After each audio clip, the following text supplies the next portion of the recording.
Given an integer array nums, return the number of subarrays of length 3 such that the sum of the first and the third numbers equals exactly half of the second number.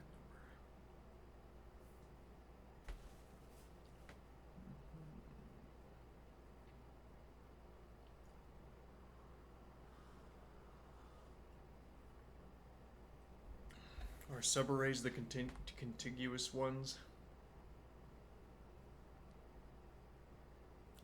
Well,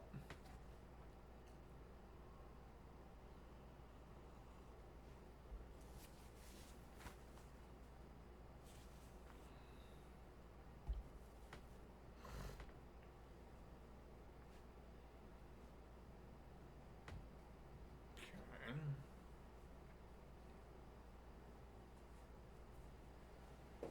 So cycling through, we should be able to do this in one pass.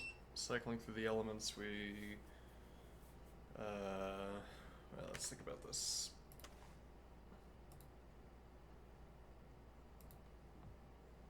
Then we might go back and try to do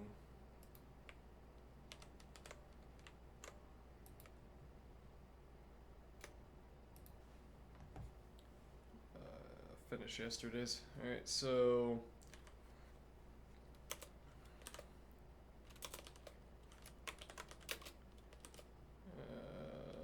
shuffle range.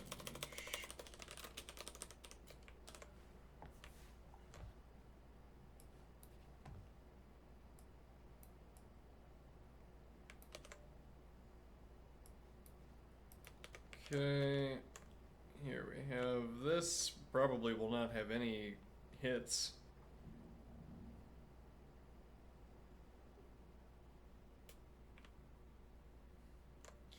Well, we could work here actually on see if ChatGPT can generate examples.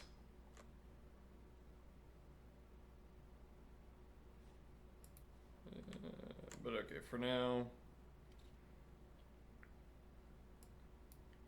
we're saying we fill in a number, we fill in the next number, fill in the next number.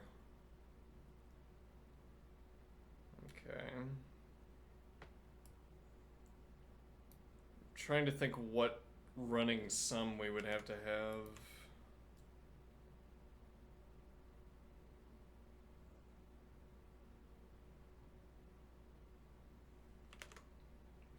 Like, what values do I need to keep in arguments? So we get 11, we get 0, we get 7. Alright, but now I need 0, 7, 13. And I need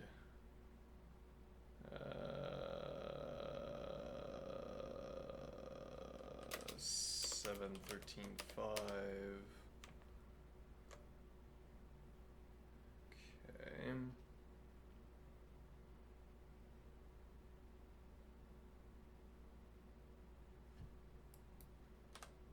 Hey, we have one. Let's see. So 7, 14, 5.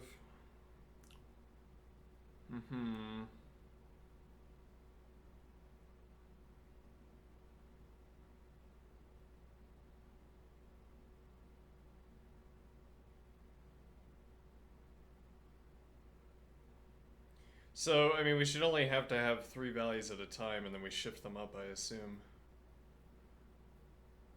Though this is rife for speed testing, I feel like.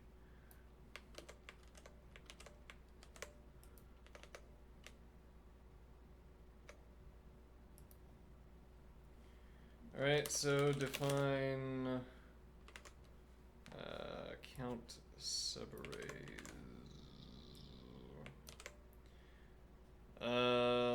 Right, so we could do this with optional arguments and say, are all the values positive incidentally? No. Okay.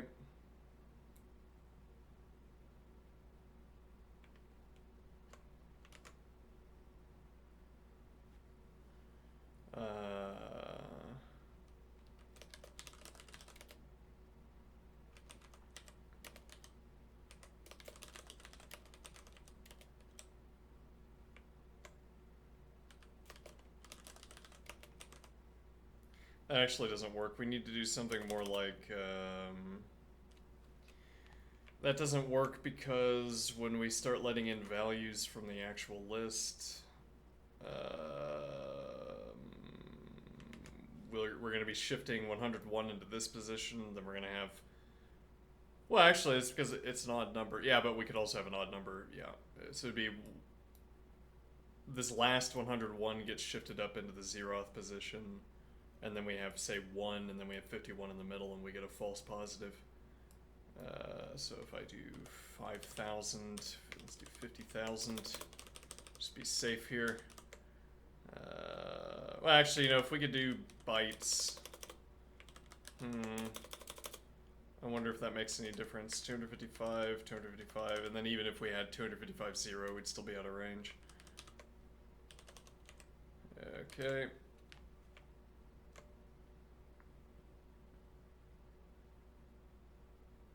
Actually, we could also do,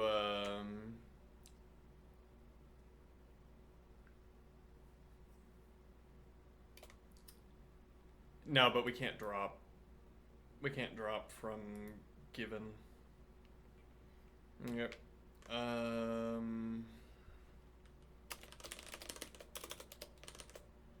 Let's see. Null, nums, oh, and then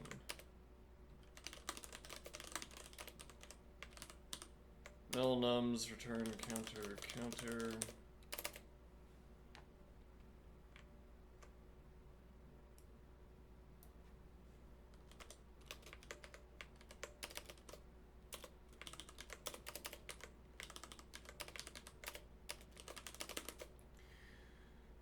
Let some integer divide plus 0 integer 2 integer 2. Okay. Wait, what are we calculating? Right, okay.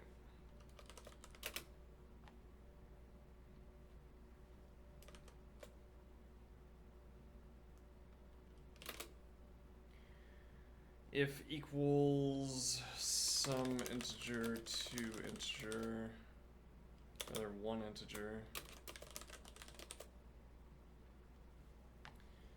We could do this as value. I think pretty reasonably.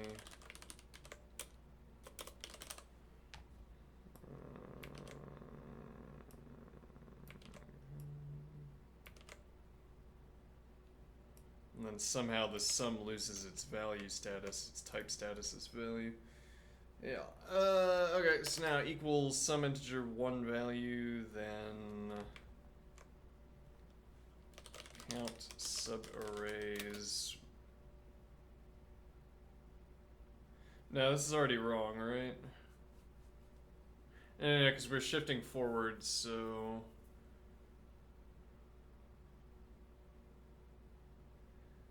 yes, actually, there's an off by one problem.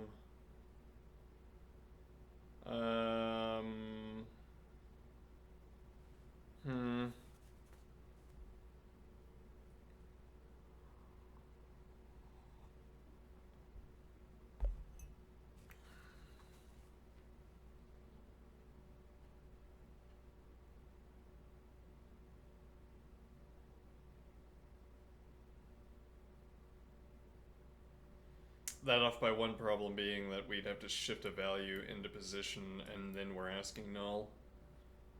Yeah.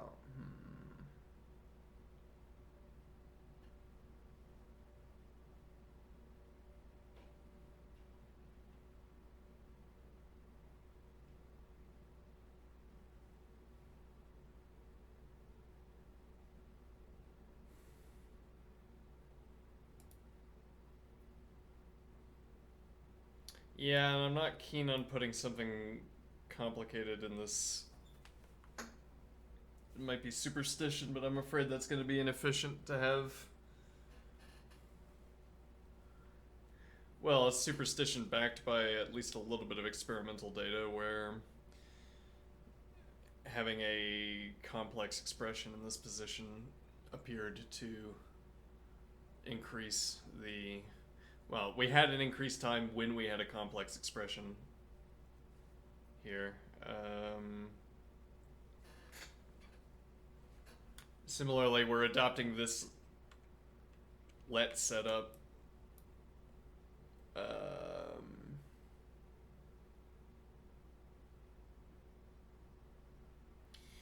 Well, actually, so we could just do 0 and 1 value, and then we have the 2 value. But yeah, we're adopting this let setup because this has proven to be more efficient than using a cond. Though actually we used a cond here instead of an f, but okay. In the last experiment. So this would be car nums instead. Alright.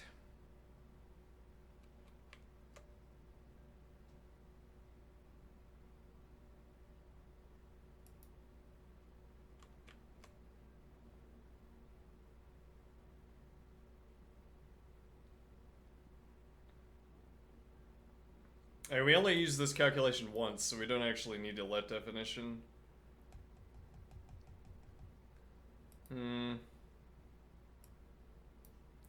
keep it for now. So equals some integer 1 value, count subarrays with nums 1 value, car nums, and add 1 counter. Otherwise, count subarrays, nums 1 value, car nums, add 1 nums, counter.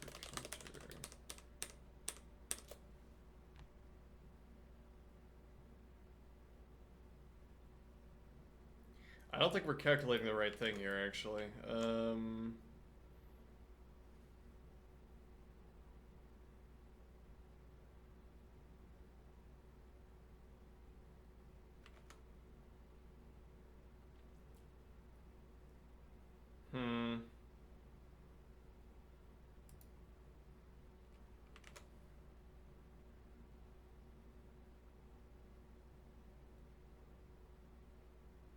The sum of the first and the third numbers equals exactly half, so actually this should be star 2.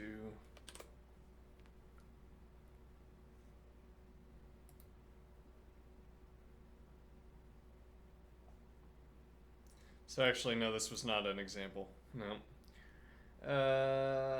It'd need to be the other way around. It would need to be 0, 7, and 14 in the middle.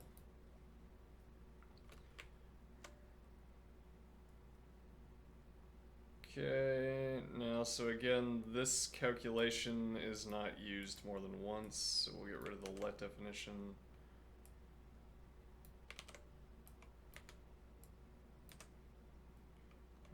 Okay. And now this is more idiomatically stated as a cond.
Okay, that's probably it. But again, this is a big point, big question for speed testing.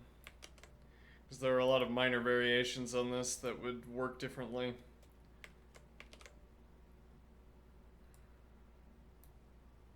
Alright, so...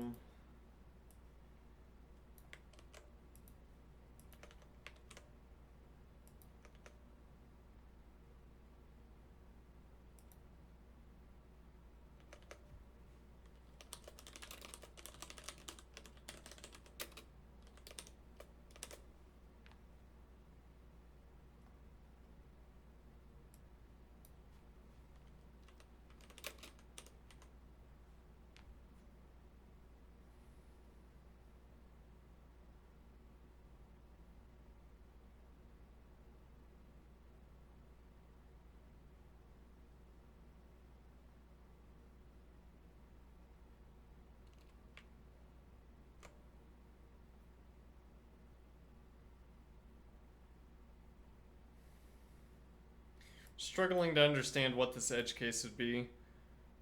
What do I mean? So this 255 goes into position 0. I feel like we might be missing something, a potential problem here. 255 goes into position 0. And something else goes into here. Okay, and then we have a third value.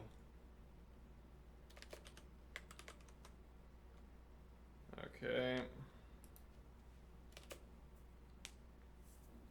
And now we're saying that the sum is exactly half.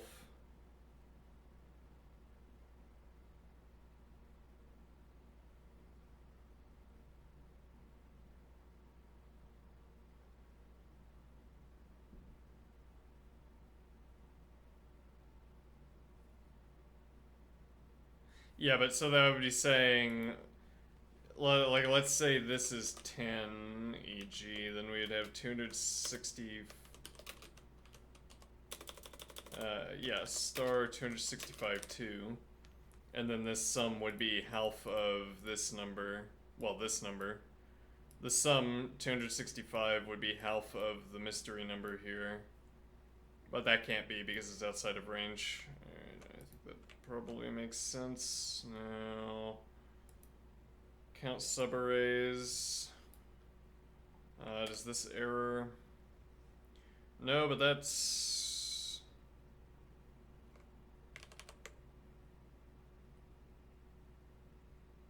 we're not CDRing.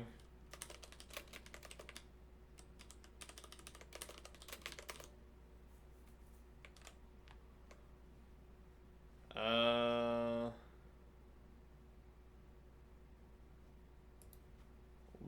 100,000, not enough, clearly. Upping it to 1,000,000 did not much increase the time. That's interesting.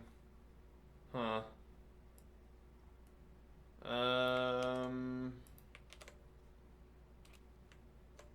Alright, now if I do if into... We'll do if into cond, if into if.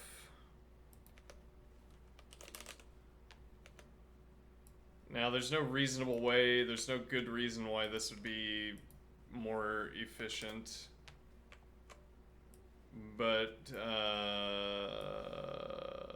nevertheless. Now, if into if.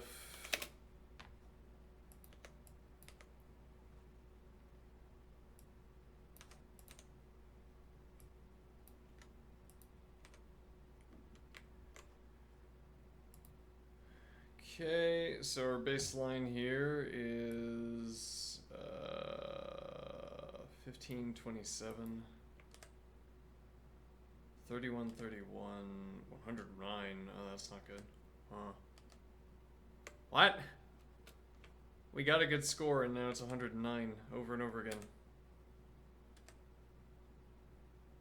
Alright, well, we're not going to use this one. That's risky. It's back to 31. I don't know. It's like a lesson learned. It could just be noise any given time. 31, 46, 31, 125. Yeah, though, again, spike in garbage collection. If you're running 1,000,000 elements, you're gonna get a garbage collection cycle. 31 again. Now, originally we had...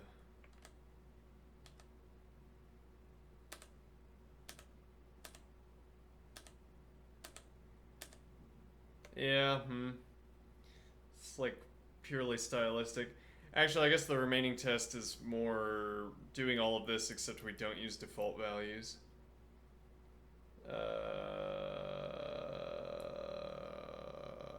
It's like a test corresponding to each of these, in which we do not use the default values, but instead call this cycle function with nums.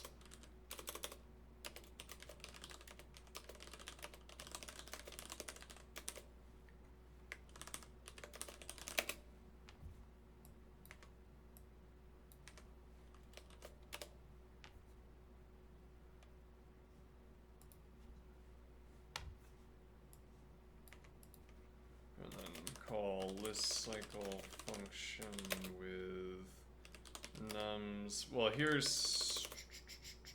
here we can do cddr, and then car nums, catter nums, 0.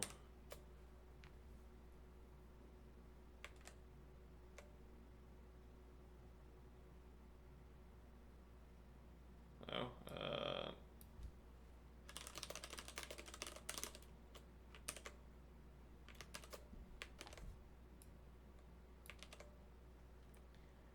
yeah, I think in part we could be getting better at using this IDE.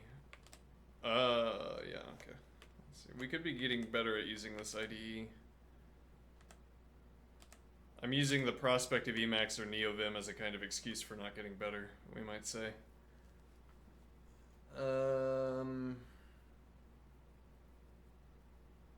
That doesn't seem to be much faster. Really, it seems to be roughly the same speed, except... yeah.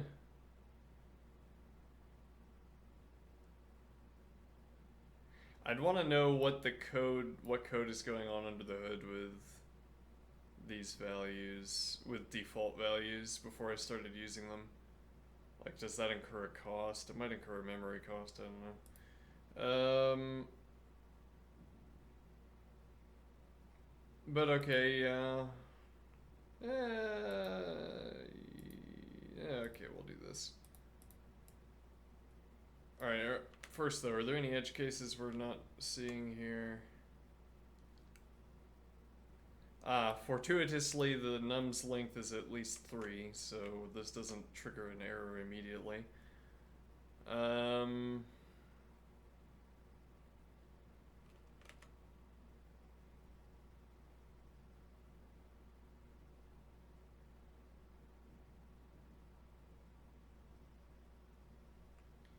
Alright,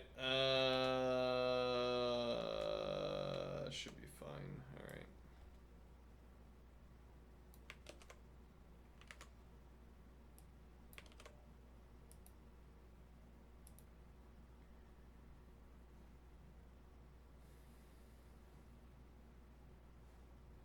I'm concerned because the acceptance rate is 55.7%. Concerned. Should not have been, alright.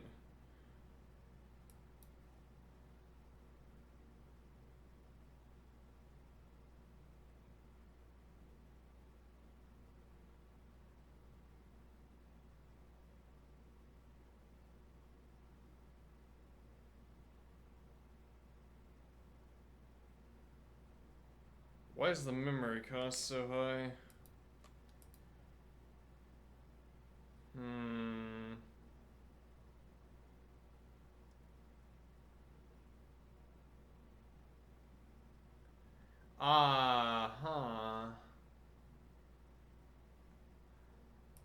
Why are we keeping these arguments? Yeah, it's an interesting question.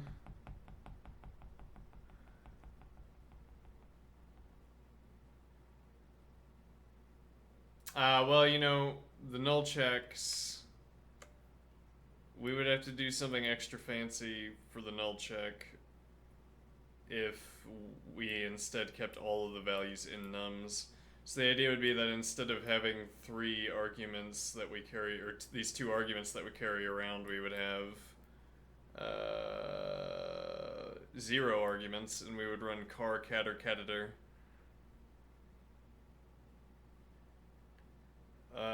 But then we would have to ask whether cad is null, which is it's a lot of list operations to perform your termination check. Alright. Alright, so racket 0 milliseconds.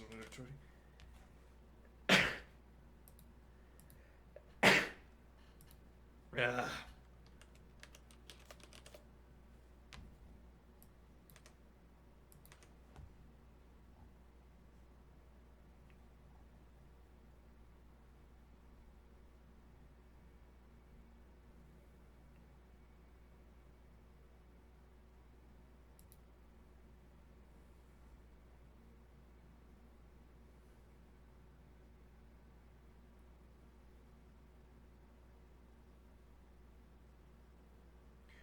Alright, so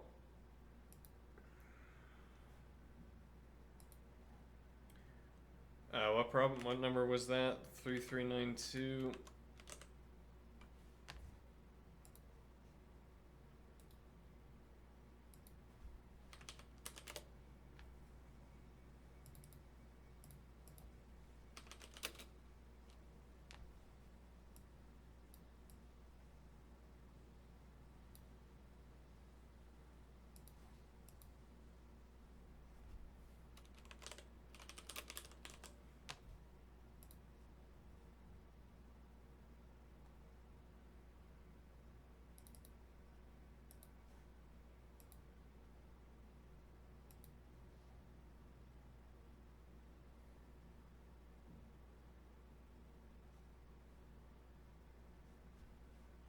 What did I say that is? Yes, okay, that's correct. 3392 default amounts.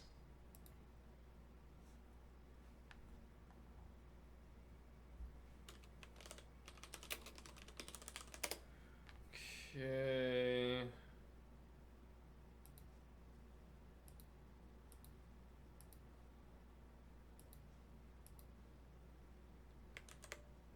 Now we will do.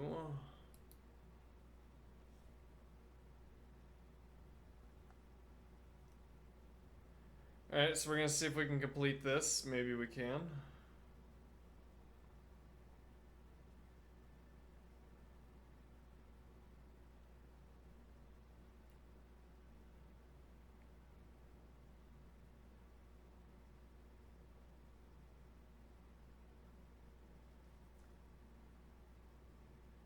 Hmm.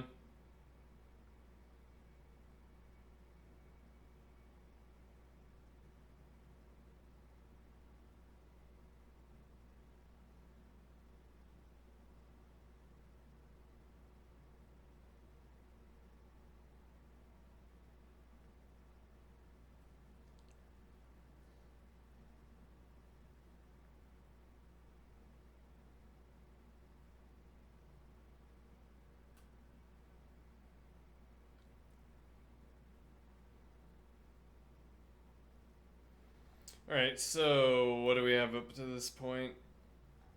Alright, so collection scan function. Yeah, so the idea of this is that we have to have both the min status and the max status. We have to have a collection.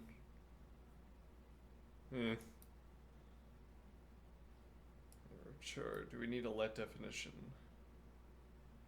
Not so important here. Alright, so ref char vector ref input vector char position. If that is equal to 0, then we reset the two states.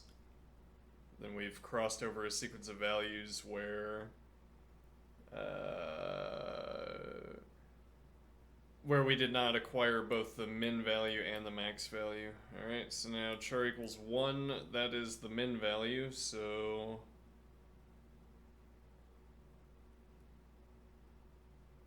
should be the min value. Yeah, we need to rewrite that a little bit.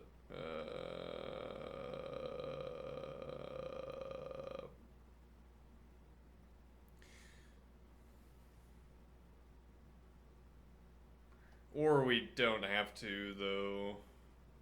Yeah, well, we have to remain consistent between these two cases.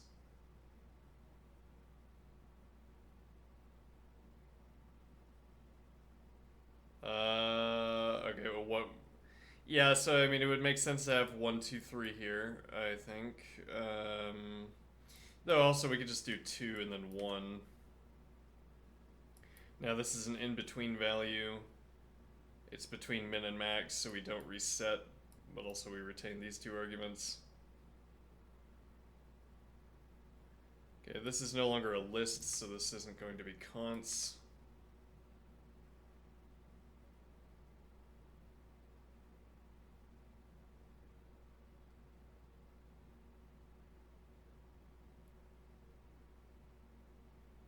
Okay, also, this is the min case.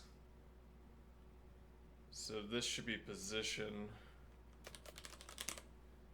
Yeah, and conveniently we just ran a null check so we can use a literal here instead of referencing the variable.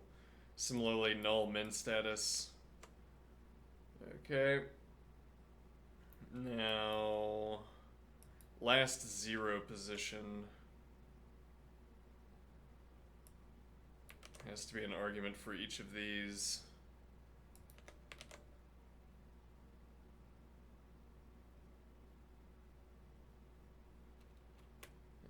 Okay.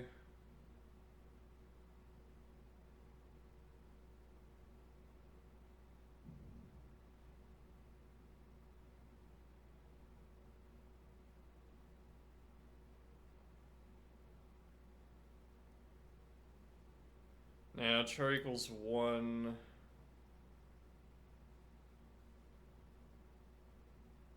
This would now be char equals 2. Char equals 3.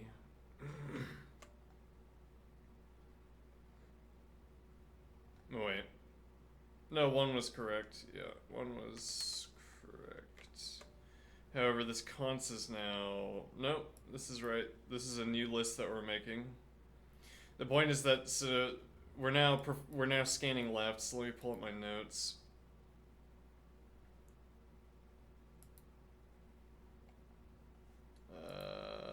We had multiple notes for this one.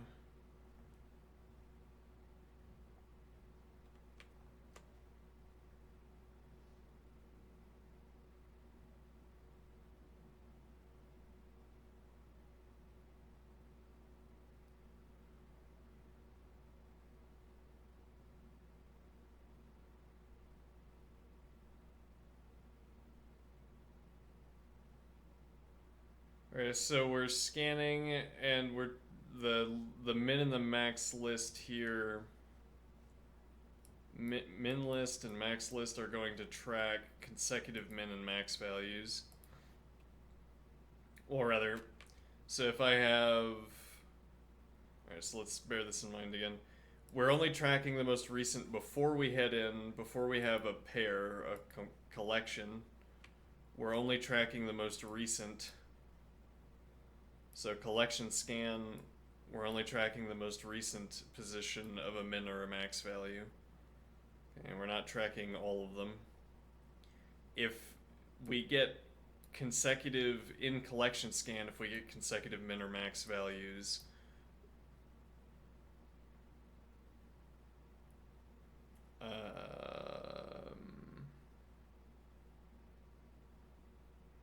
if we get consecutive min or max values, they count as a multiplier. Okay.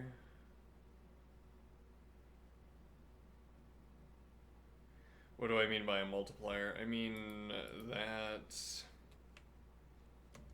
if we go up to the start here, this 2 is an in-between value. Oops. Oh, is anybody in chat? Do I have chat? No, I didn't pop it out. Alright, one moment.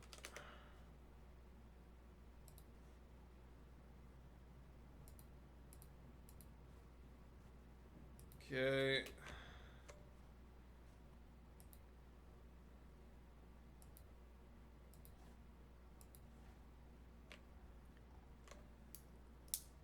So we have, let's see, 2, 3, 2. Right, so 2 is an in-between value.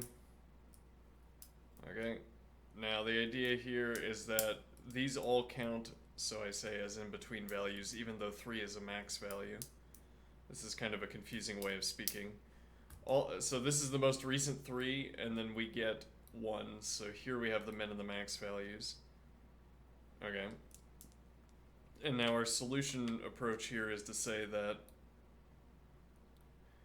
however many terms there are over here, however many non-zero terms, we want to multiply that number by 1, 2, 3. Okay. And now it is in that regard that however many 3s we might have had before this point, these all get treated as merely a multiplier on these terms over here. Okay. Now, however, the process is more complicated for subsequent threes. For threes and ones that are on the left, these have to get added into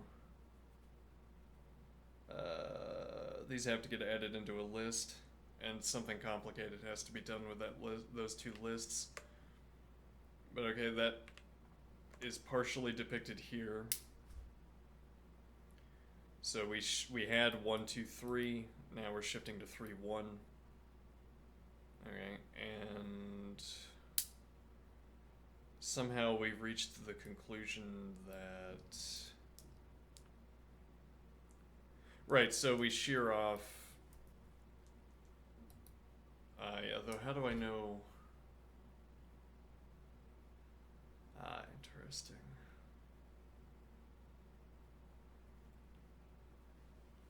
So the idea is that we had 1, 2, 3, and now when I shift from 3 to 3, we need to have this 2 as a multiplier.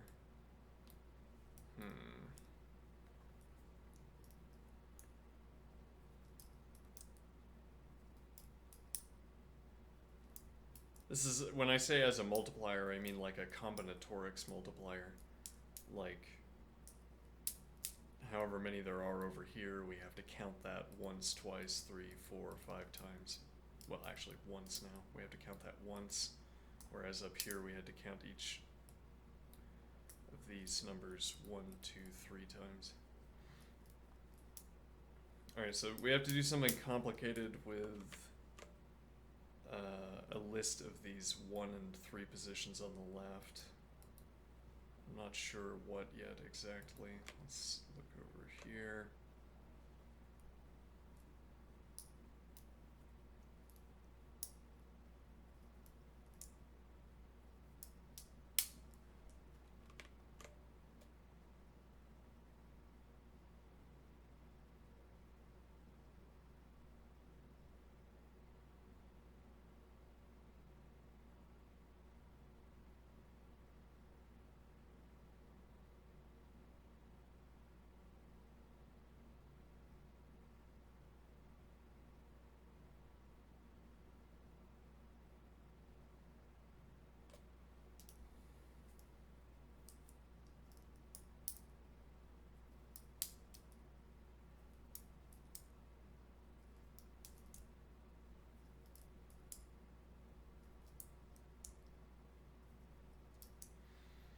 So we have our min list and max list. So if nothing else, that explains why we're gathering these values. So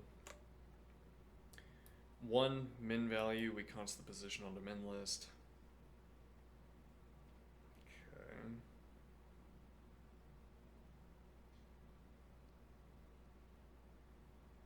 And then 3, a max value, we const this on the max list. Otherwise, we add 1. So we're adding 1 to multiplier position, add 1 to multiplier position. Okay, and now the idea is that we go to list cycle function when we hit the first 0. So implicit in all of these, right, actually explicit in all of these has been, in all of these examples has been a 0. Okay, so we encounter the 0, and that's the termination condition for this left scan process. And now what? Yeah, now what?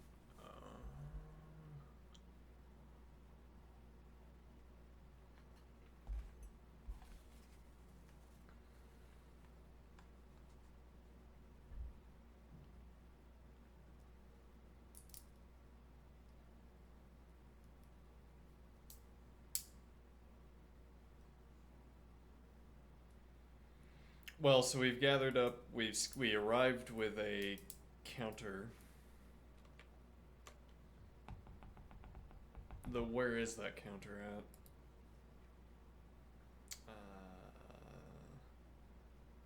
Multiplier right. Yeah, though we don't have any calls to left scan function.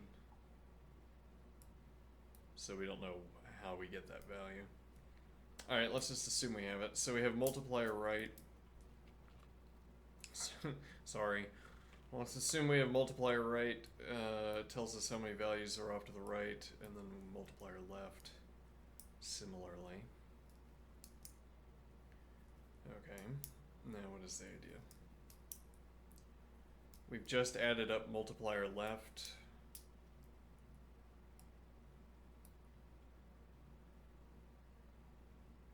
Yeah, I think we could probably put the accumulator in a box instead of carrying it around with us.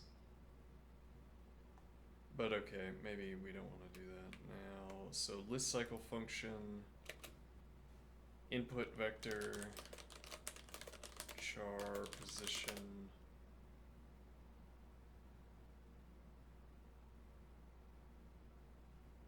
I think we end up going back to left scan will be the idea. We don't need multiplier left and multiplier right, but we do need to add, so plus accumulator, integer, star multiplier left, integer, multiplier right, integer. Okay. Now, min list position, max list position. Right. Now we come down here. That closes up to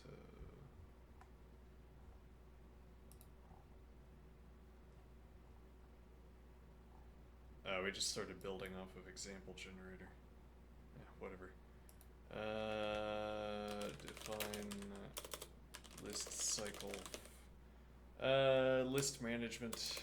List shift. List management function.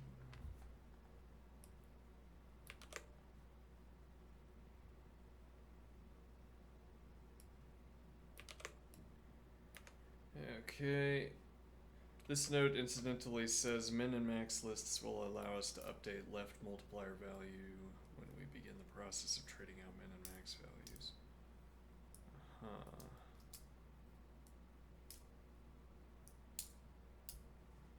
Well, and the idea of that, I think, is the idea in part here is that when I shift this 3 over to this position, that's also changing the left multiplier.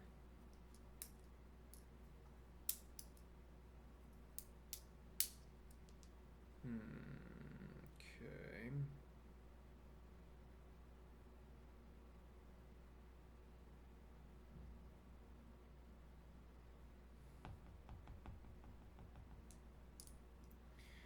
You have to bear in mind what the rules are here. So what just struck me to ask is that we shift 3 to 3. So now we have 3, 1, and this was the old pairing, 1, 2, 3. Okay, and now we have kept the 2 because it was between 1, 2, and 3. Okay. If I extended, like I might ask, well, so now we're including 2 in the right multiplier, but why don't we have the case of all of these, for instance? And the reason we don't have the case for all of these would fall out of the rules that we have for the game that we're playing. In this case, we have 1, 2, 3. Okay. And so we've already run the case where we have 1, 2, 3, then 2, 3, 2, and off to the left 3, 2, 1, 2, 1, 2. Okay. We've already captured the case. Alright, so now the difficulty, right, so we have to know how many values were between these two. Rather, yeah, we have to know how many values were between 1 and 3 here. We get that incidentally for the rest of the problem. We get that from our min and max lists, because when I have 1, 2, 3, and then I have a max value with a corresponding position in that list. And now, well, but except that so actually in this case, yeah, in the initial case, this doesn't work because I also don't know the minimum value. So I don't know if there's a gap between the minimum. Well, no, well, I mean, we have the minimum value in the sense that, actually, let's,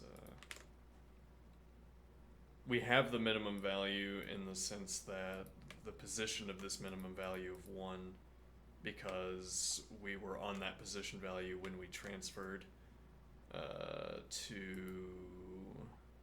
left scan function.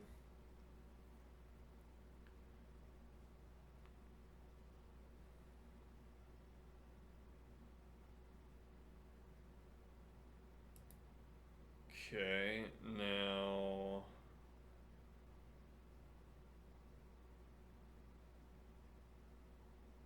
so what does that tell me? Tells me that we have to pass the position value, but also we have to track in collection scan. We have to track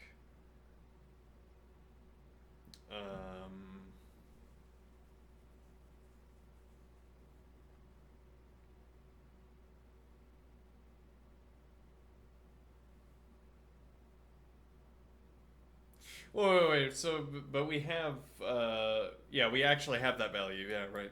That's what the status value is. It's the position value. So we can pass that immediately. Okay. Let's see. So we still haven't called left scan function, but we can call with the 2 position values. Okay, so we'll have position. We'll have min position, max position.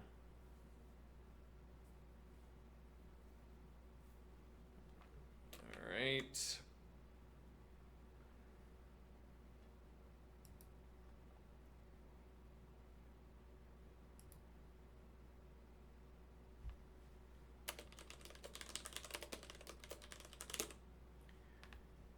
So now what values are getting passed here to list management?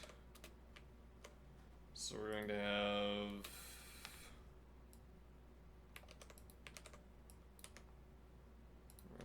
accumulator integer.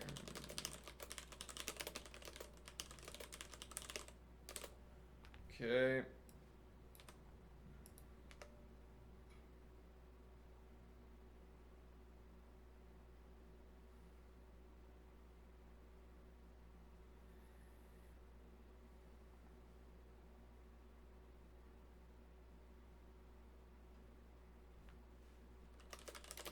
Let's write multiplier right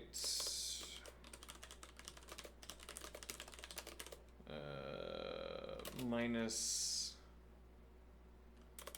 see, we could do apps of, then we also have to ask, but yeah, okay, apps of minus min position, max position. Okay. So this is one of the values we have to pass back. Accumulator gets passed back unchanged. Okay.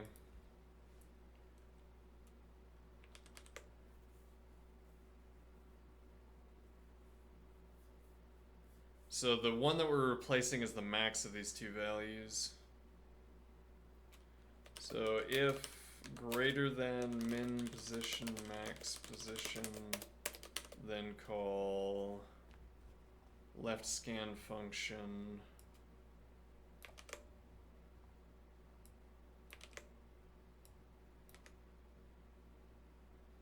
with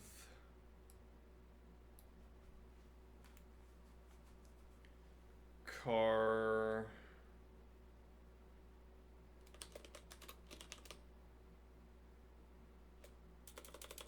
so no, it has to be a little bit more complicated than this.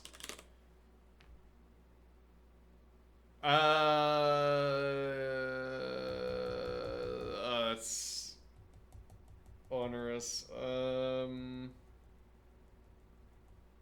Well, that's the default case.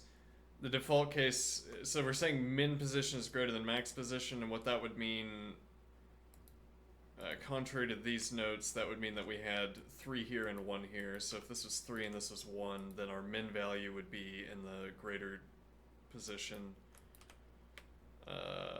Okay, and now the point would be that we want to take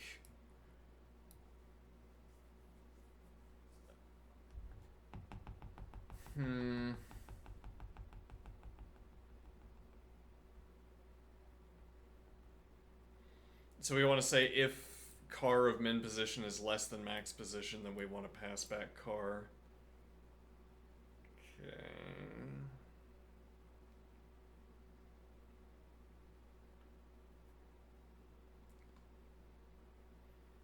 Greater than min position, max position, we pass back car of min position.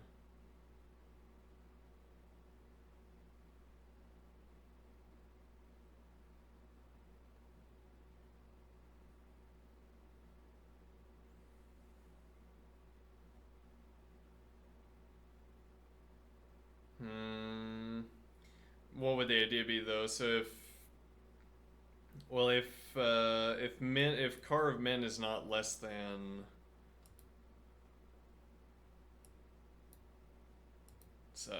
let's just write this out so that I don't have to track this in my head. And greater than min position, max position, less than car min list position, max position.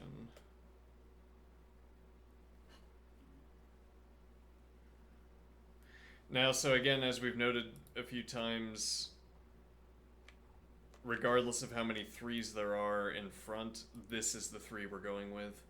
The one that's closest to the min value. So in the first loop, this question would always be true, because 3 would always, there would never be a 3 between 1 and 3. Okay, but then we're jumping. Yeah, and actually, so this condition, well, we're jumping to this 3. Okay, but what if we had a 1 here?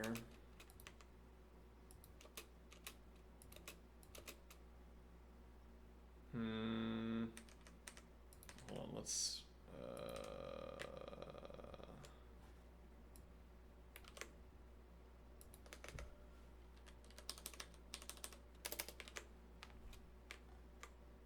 What if we had a 1 here?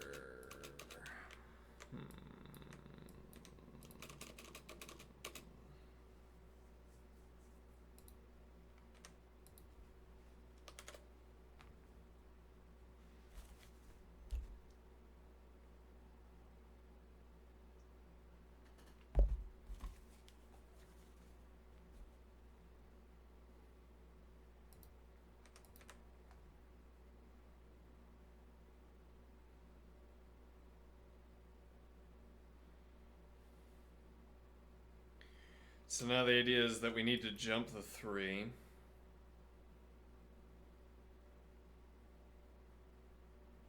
Does this pose any kind of problem?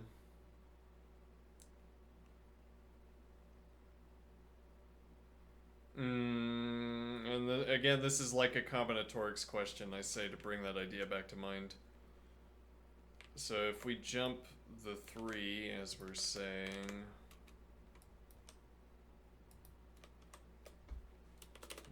jump the 3.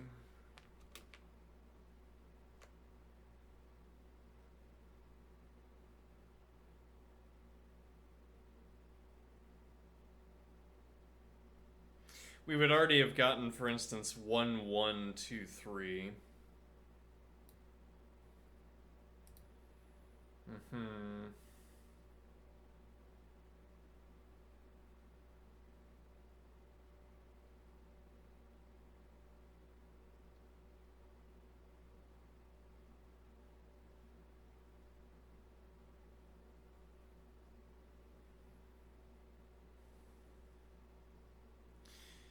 So I guess the idea is that I cycle through the min list until I get a value that's less than, or rather, yeah, okay, we cycle through. So in the next case, when we need to jump the 1.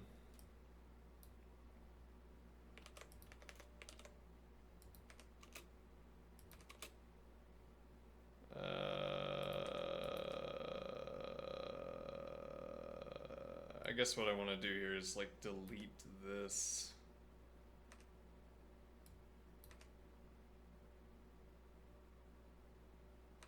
Now we keep the 2. And then this.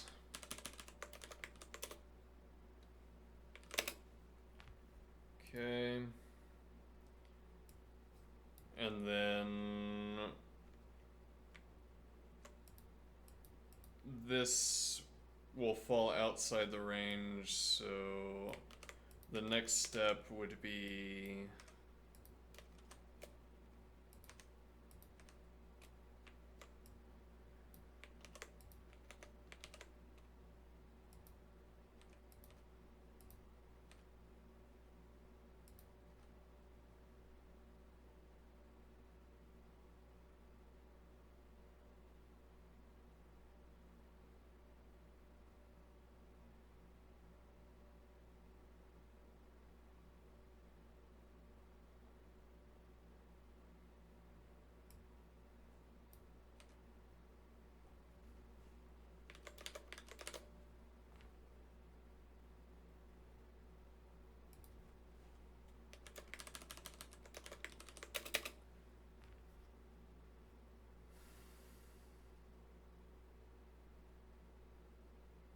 okay, so we need to jump.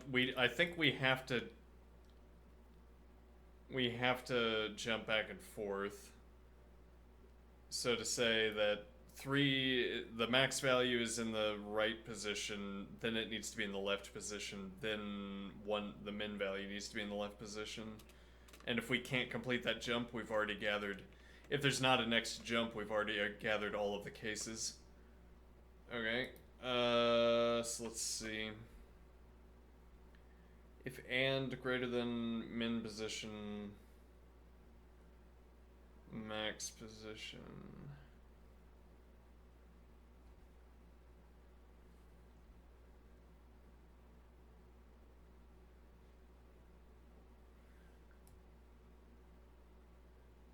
And less than car min. Yeah, so we don't want an and expression here. We want a horrible nested if expression. Okay. So this will be if.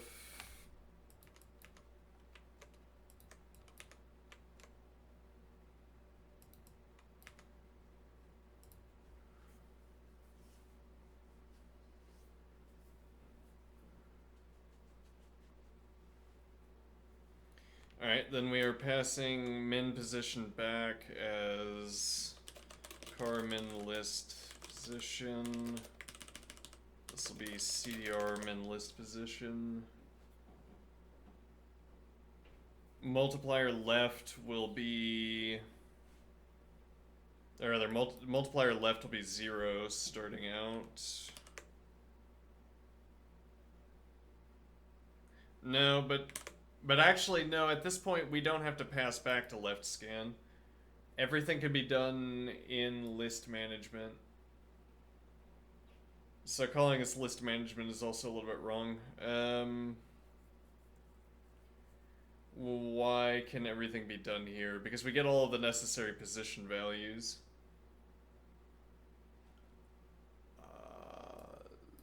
So we only arrive here when we hit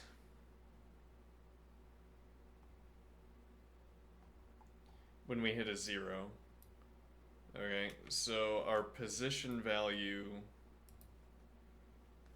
at the 0 position.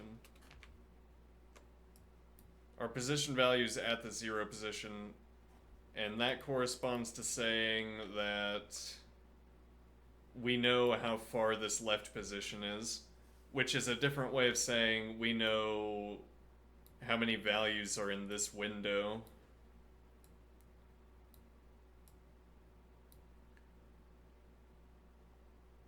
Okay, it's going to be the gap between the colon position value and the leftmost of the min or max values. Alright, so we can cycle back and forth until one or both of, well, yeah, one or both or either, I don't know, of these two lists is empty. Yeah, this is getting a little bit confusing, but we can, oh, we can keep trying. Alright, so we're not passing back to left scan.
Okay, but then we also need to be null checking these lists.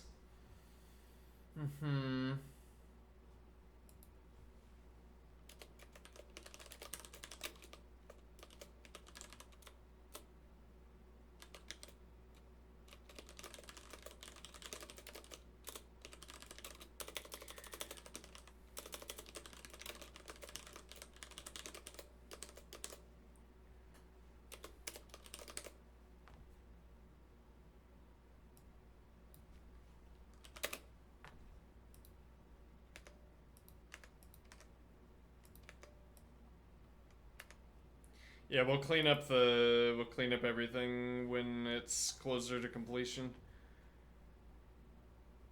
Uh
so if less than car min position, max position.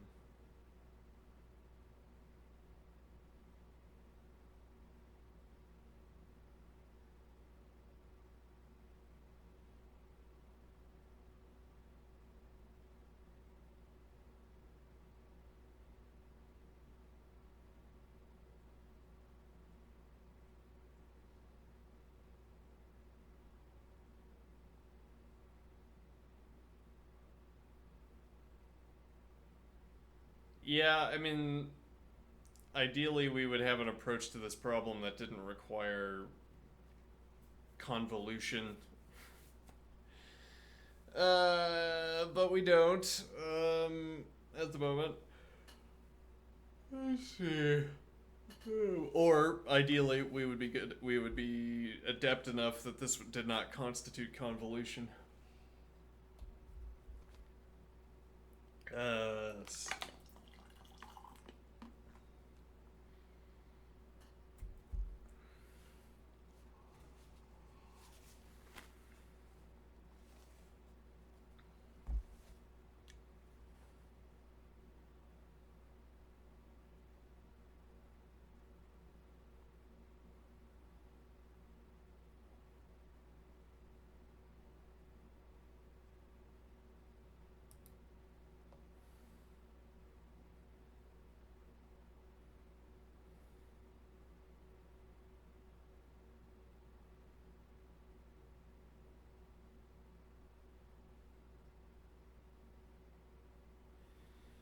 If less than car min list position max position.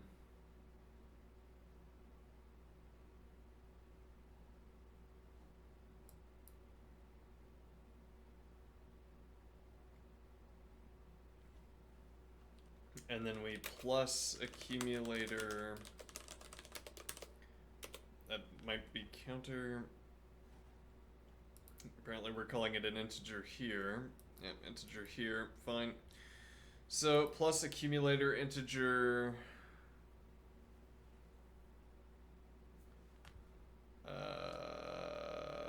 star multiplier right integer, which we defined up here, though we don't have to have that. Let definition plausibly. And what are we multiplying this by? This would be minus car min list position position.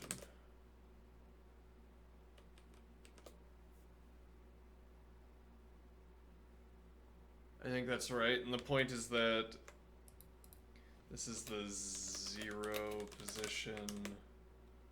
This is the new left position. Okay, now we are asking, so not less than car min list position.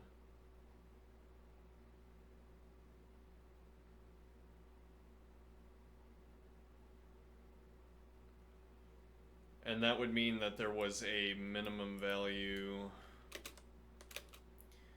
a min list value. There is a min list value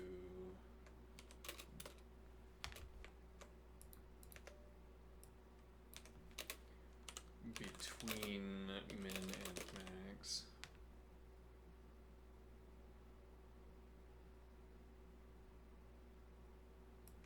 That comment should go here.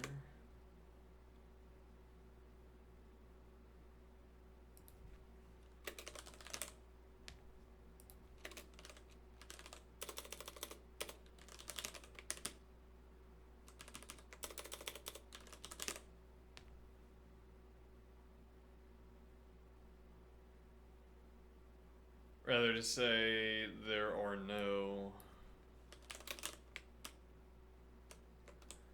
min list positions between current min and max positions. Okay.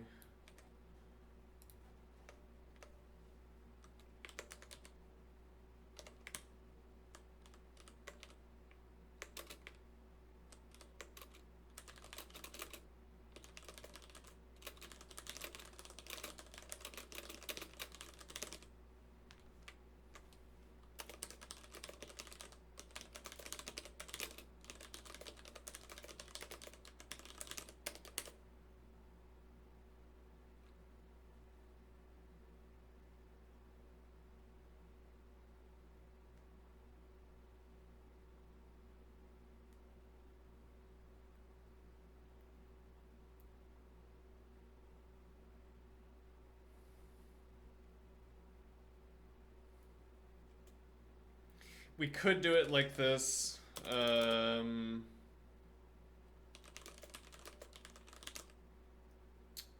see here.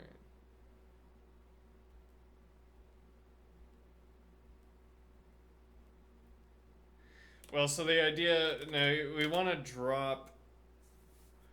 We want to, yeah, we want to do like car of drop. This is plain plain lambda position greater than. Hold on, let me get my here.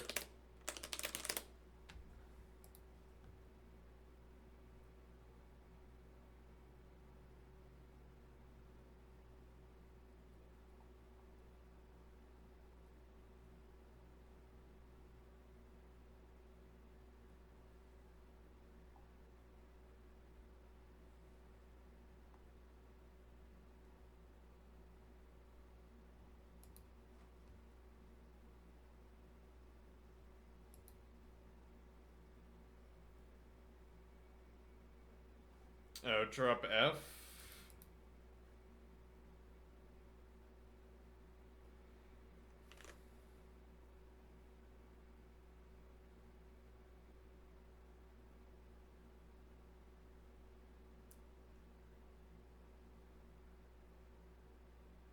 Hey, but then we just don't need to ask this question. Because we can do drop F immediately. We don't have to ask about car.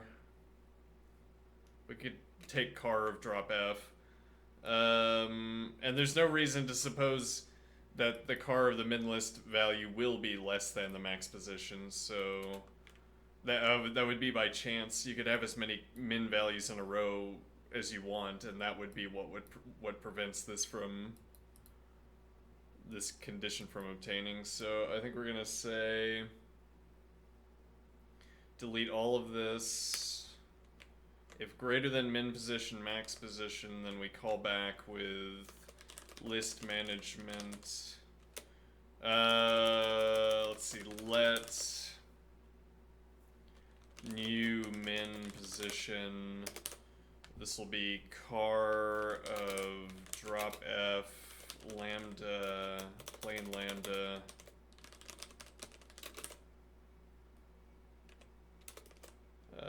Position greater than position. Yeah, that's a little bit confusing. Min position greater than min position max. Nope, can't do that either because of this. Oh no, we've boxed ourselves in. X. Greater than X max position. No, that's horrible. Min. Yeah, okay, we could do like that. Min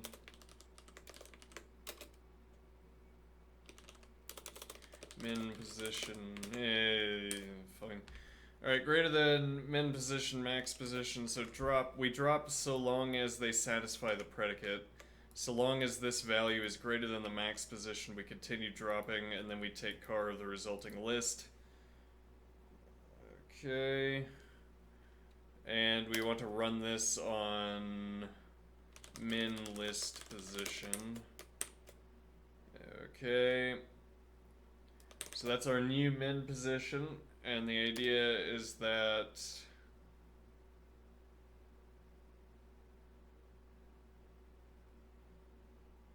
our left multiplier is, right, so we do list management function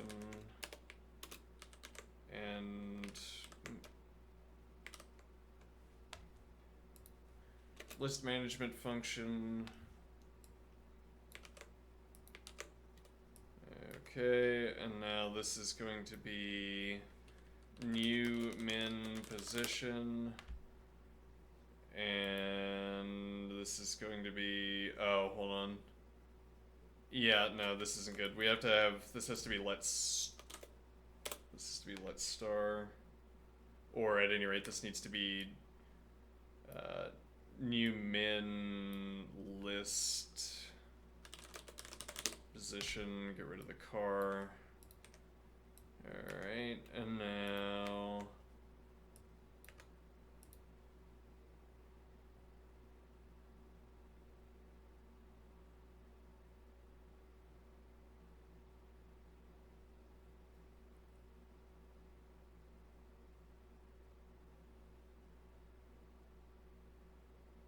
this is our new min list.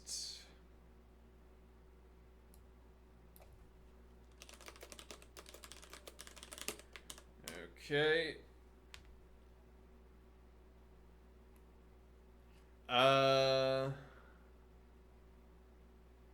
This could null out.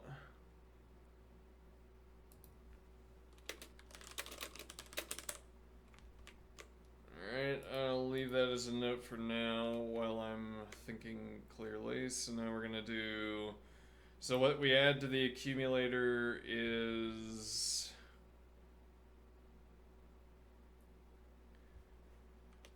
plus accumulator integer star multiplier right integer minus car new min list position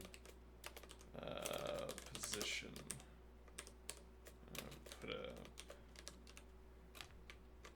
plus minus there. Alright, and now otherwise let new max list position. Okay, and this is the same except that this is max greater than max position. Okay. And this will be max. Okay, and then we have the same procedure call except that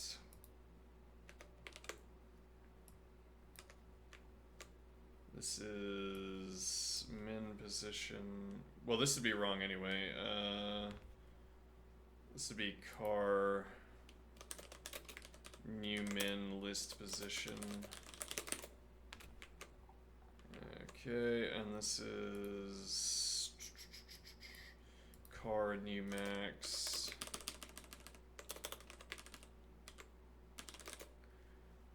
Okay, and then that's wrong anyway. That should be here, and this should be min. Okay. And now multiplier right, car new max position. Yeah, and then this will be min. And this will copy paste, and this will be new max. Okay, probably that's correct, though that was a little bit of fancy dancing there.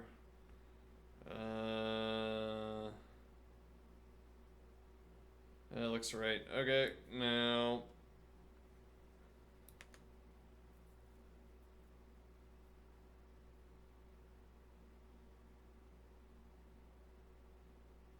so actually I guess we don't have to ask these questions. If we fix the dropf null out with null checks, we will not need these null checks.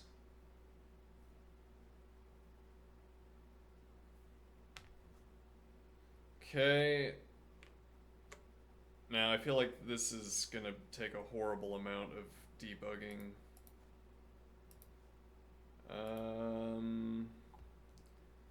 Maybe.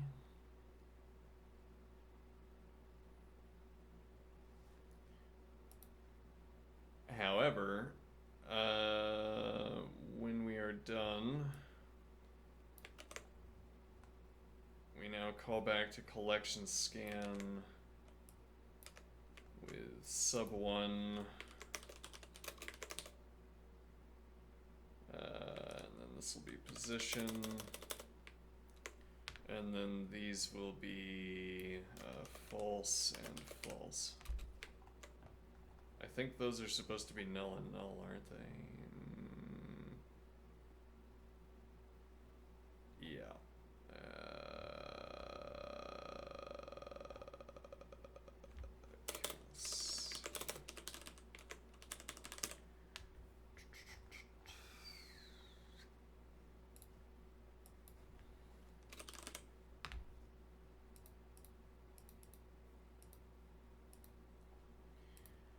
Okay.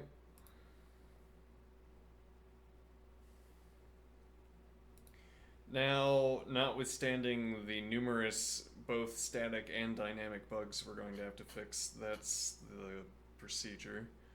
Well, yeah, and then, well, that's among the static or dynamic bugs, but yeah, we have to fix this null checking problem. But yeah, this is the procedure, I think. This does what I have described, maybe.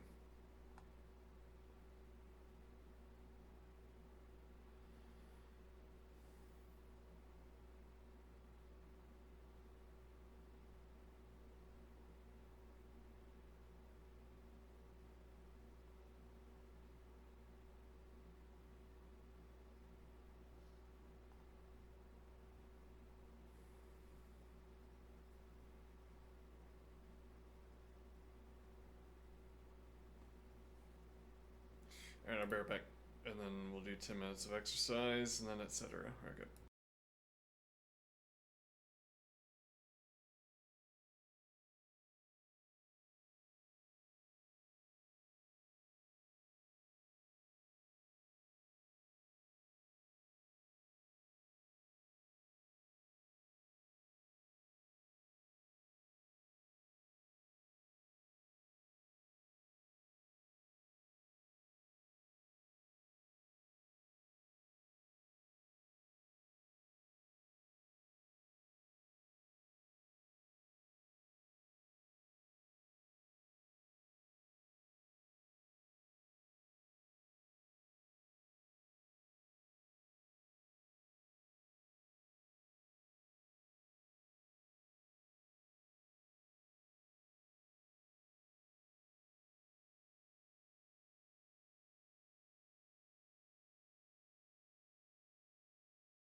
what?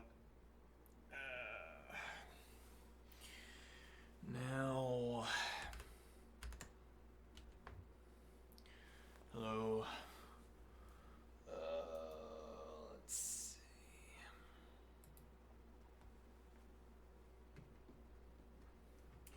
Let's go for a jog.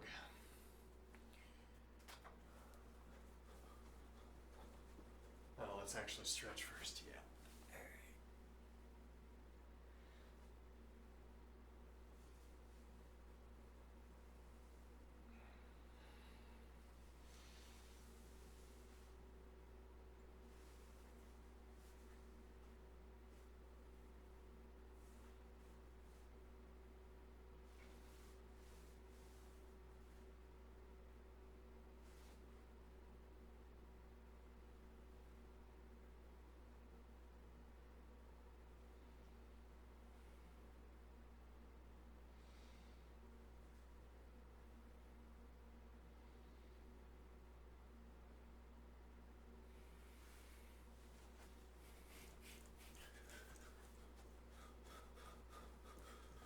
I guess we could do, how do you do calf stretches?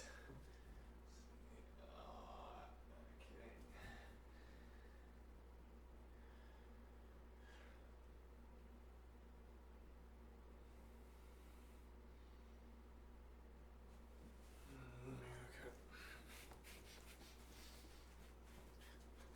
So we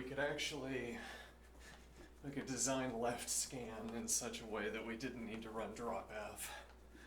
We could design left scan so that the min and max lists were already alternating, I think. We'd have to check, we'd have to keep track of which element we most recently appended.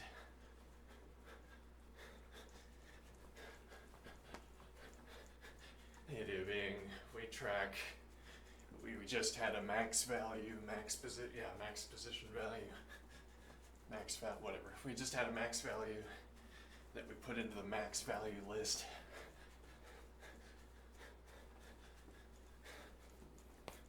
If we run into another one,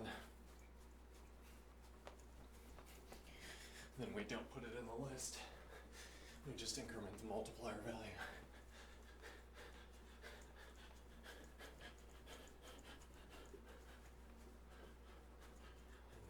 To run drop F in the middle of our function.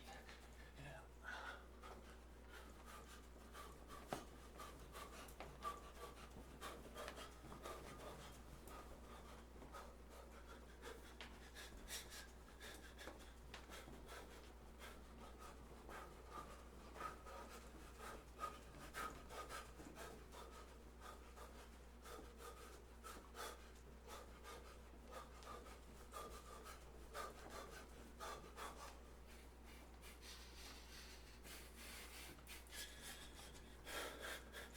If I am going to get cardio out of a scant 10 minutes, I have to be quite animated.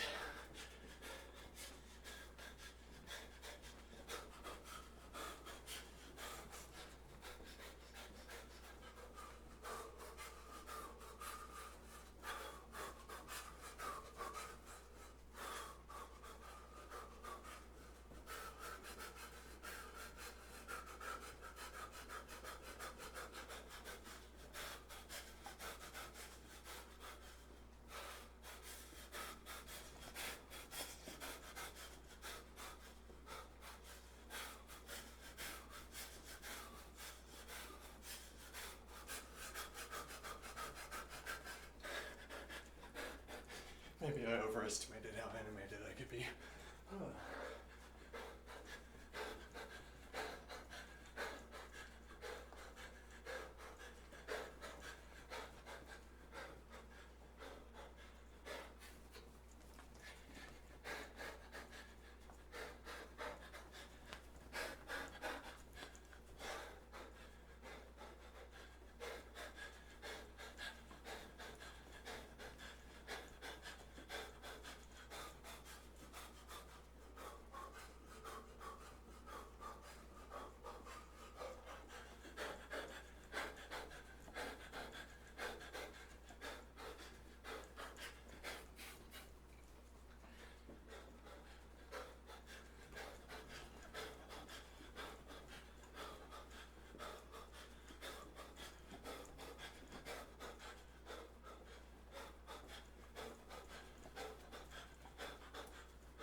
I could say I meant 5 minutes.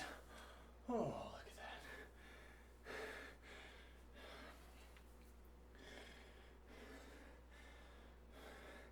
But now.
Alright, well now I'm gonna have to take another short break. In roughly 45 seconds.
Okay.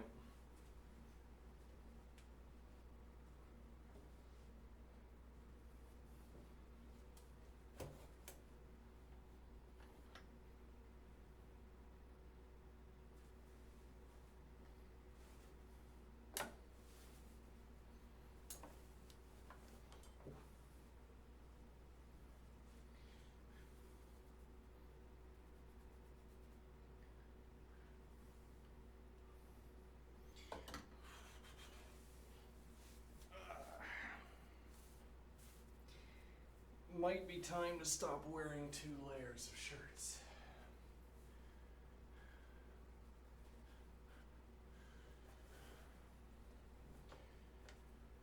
Winter might finally be over. Which will head immediately into 1 month of summer and then 11 months of winter. In my estimation. Alright. Let's see.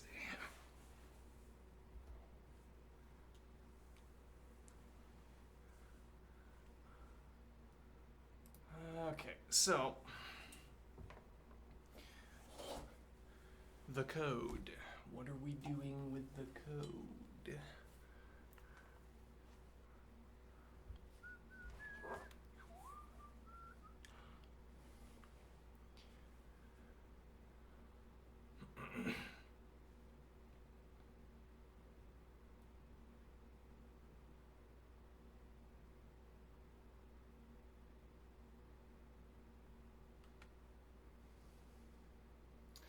This doesn't work. We'd have to reverse the min and the max lists.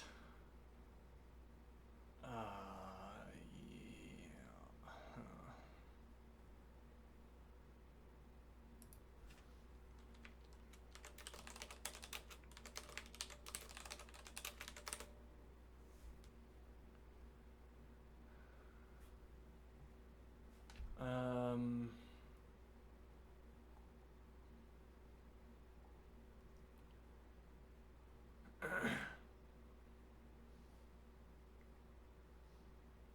Why do we have the min and the max positions?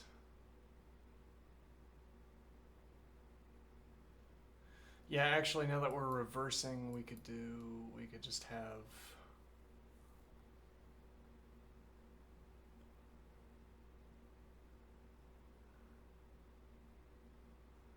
yeah, well, they get passed in, but we could do,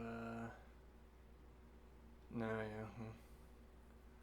So if we started with min position and max position as the seeds of these 2 lists, like list min, list max are these 2 lists, then when we reverse, we'd have to take car.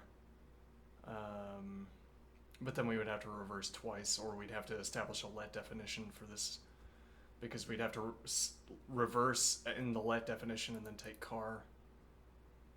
Or alternatively, the far worse, we'd have to reverse twice, which is reverse to get the car value and reverse again to send to the list. So I guess we'll just sit on min and max positions for this, though I don't really like that.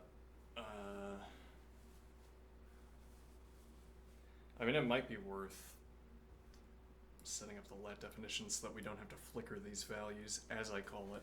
Though, again, I don't know if there's anything in assembly that corresponds to that. To that description. Okay, well, at any rate, we're currently reversing. We're passing min and max. We can change that in an optimization pass.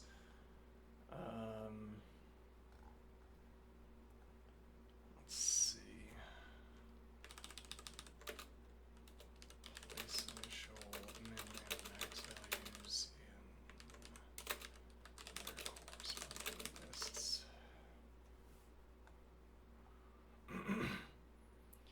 Alright, so now...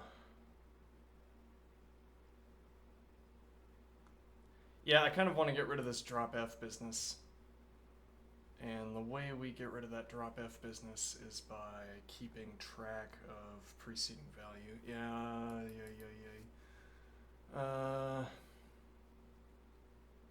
It's a lot of arguments.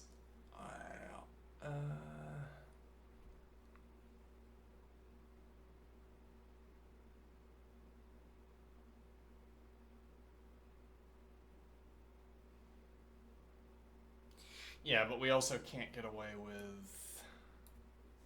Like, multiplier right stays constant, but we don't know what multiplier left is until we cycle through to the next 0. So we can't get rid of these arguments.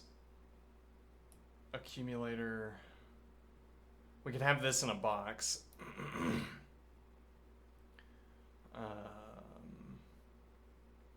And then we have to have these lists. Yeah. So previous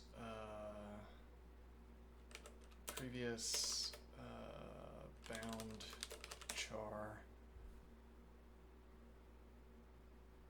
Okay, so left scan. We still don't have a call to left scan, but I guess we'll just figure out what that is, what that's supposed to be.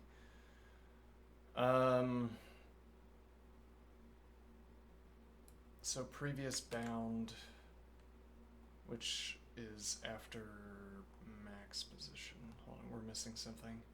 Left scan input position, min position. Yep, okay. Min position, max position. Previous bound is...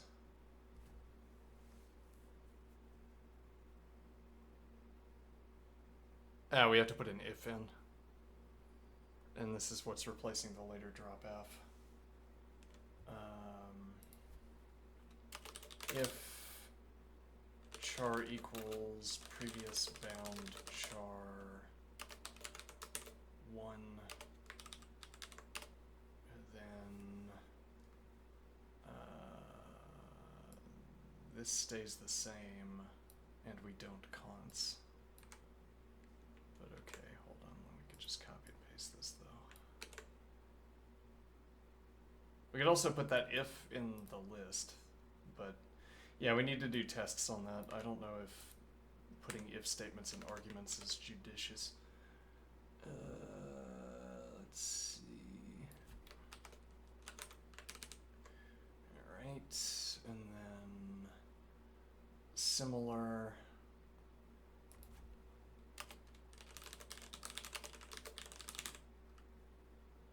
Char equals 3 if previous position char, if char equals previous position char. So char equals is a fancy way of asking byte equals. It's a way of asking if 8-bit integer, 1-byte integer is equal to another 1-byte integer, I think, which is interesting to know. 3, then the previous, previous char does not change.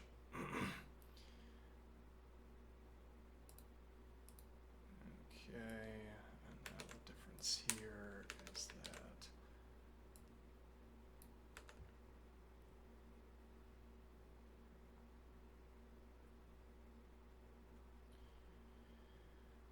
see, previous char does change, and it changes to 3, and we perform the const. Here we do not perform the const.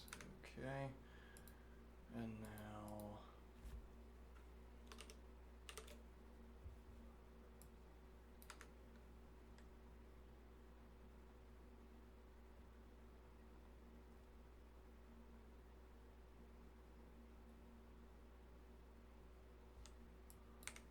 I guess technically we'd do that according to our formatting rules. Okay, so now we don't need to do this drop F operation.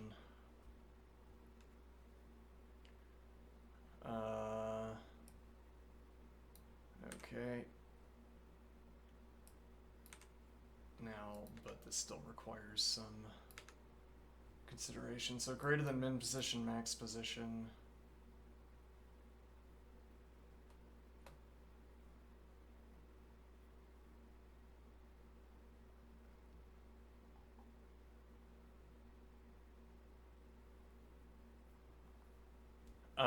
Yeah, I mean, you could also take advantage of knowing that this now flips back and forth. You could set up list management 1, list management 2, so that you didn't have to ask this question.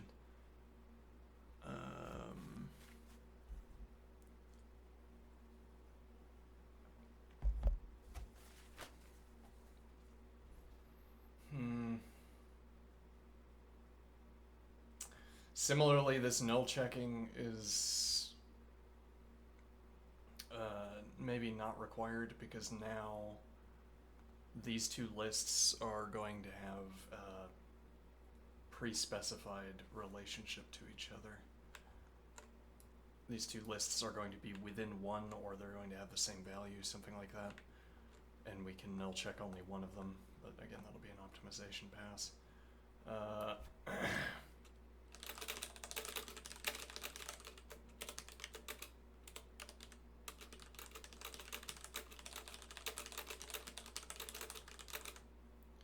Incidentally, purely speculatively, I wonder if allowing models to be off by 1 would increase their efficiency tenfold.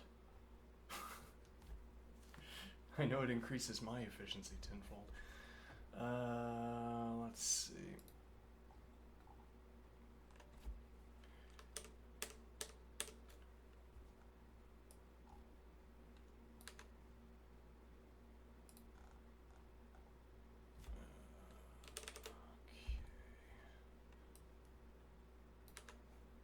So we might not finish this today, but we are going to keep, I think we'll finish this one.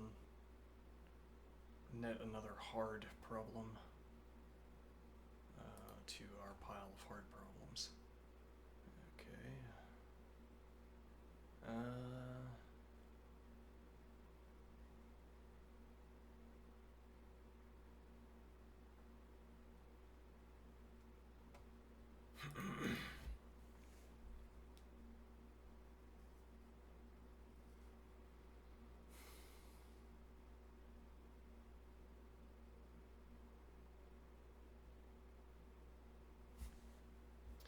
So this is going to be right. So now we could just do min list position, max list position, and this all the rest stays the same. Interestingly, I think.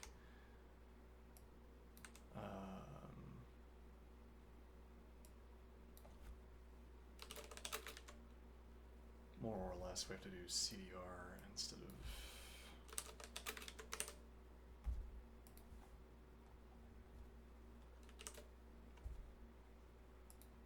Okay, let's see.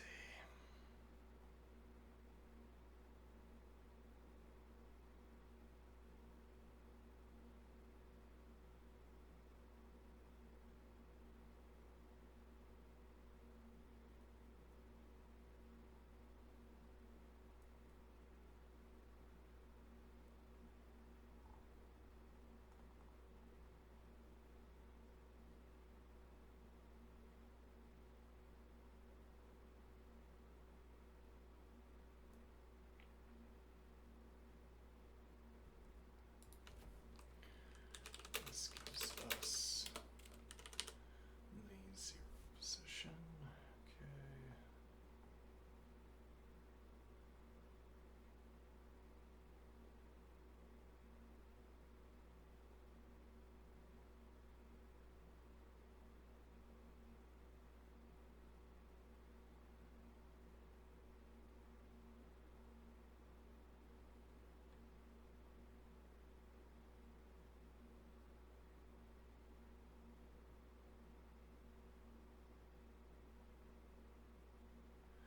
We can get rid of this let definition. This isn't exactly the optimization pass, though we are doing optimization pass things.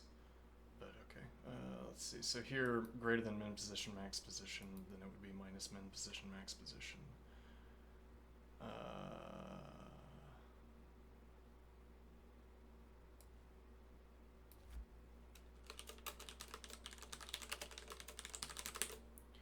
And then here, minus max position, min position. Okay. And now if we don't need that let definition, we can change this into a cond.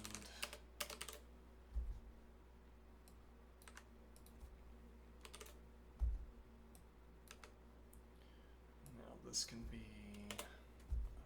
antecedent, and then else.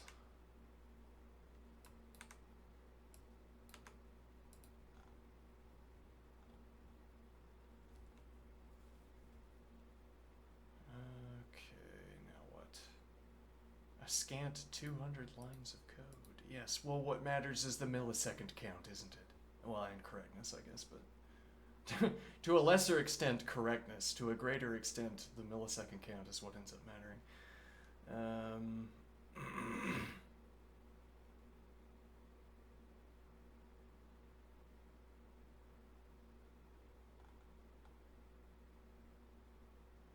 I think we're also getting rid of refchar.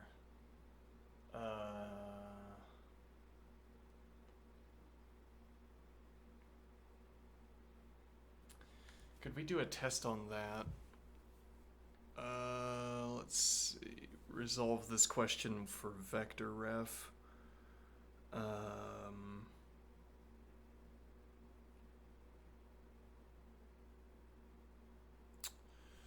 me think.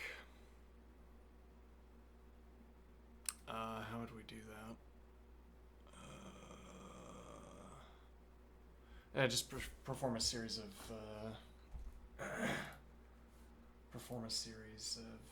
Boolean checks on each number generated by a list generator.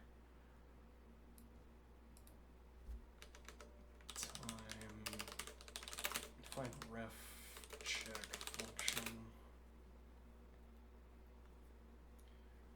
Okay, as opposed to let check. Yeah. Input vector integer. Output. Yeah, well, we can do for each.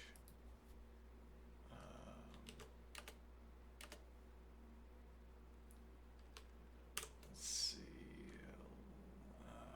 Cont even. Let's see.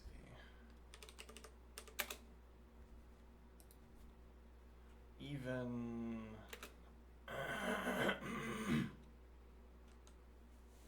Well, this isn't how you would do a for each, is it? No. Let me see.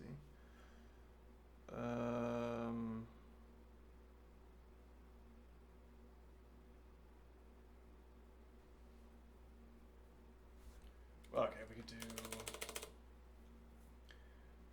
equals position negative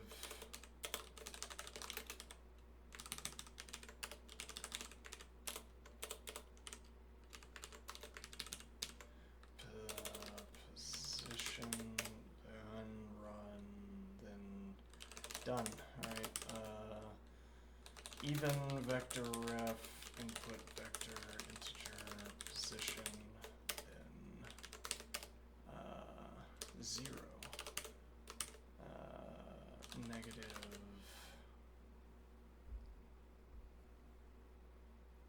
Yeah, this is only gonna have 2 vector refs in it.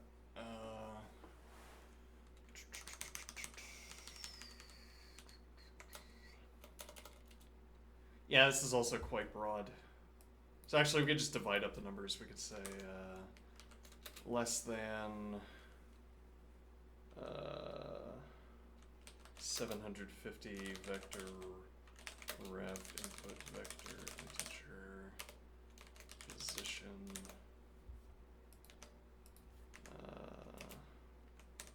1000. Okay. Then 0. Okay.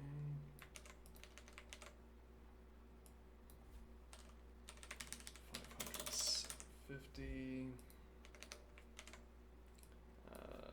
250, 500. Else 4.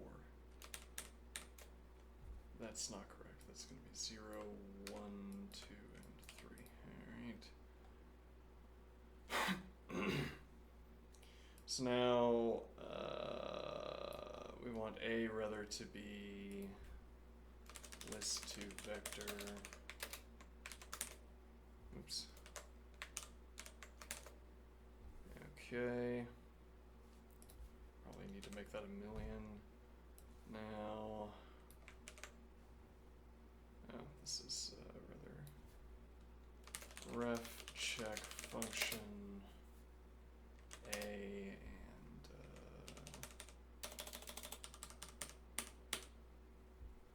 okay.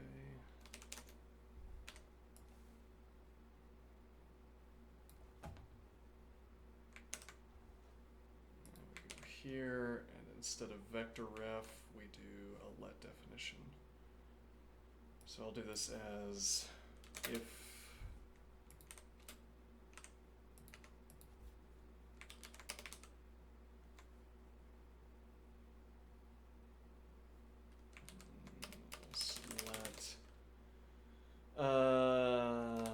integer vector ref input vector integer position, and then vector ref input vector ref integer. Nah, I'd have to do, yeah, we'll just copy and paste. Okay.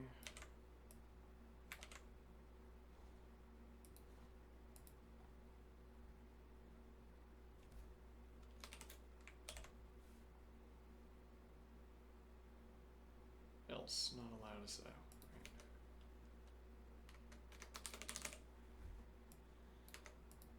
Right. Now there could be some structural difference here, but this is also this would also be a required concession. If we did use a let definition, so it's not inappropriate, I think. Right, run. 0, okay. Also 0, right? 10 million. How long are you gonna stay 0?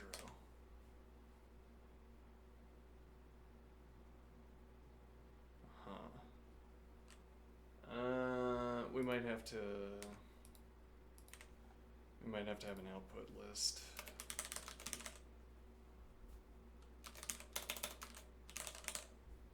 Const.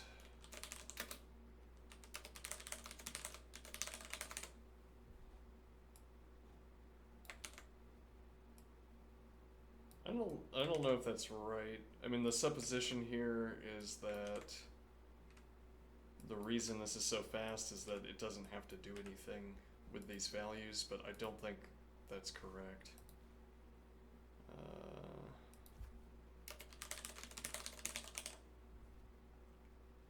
What we might be learning here is that it actually just makes no difference.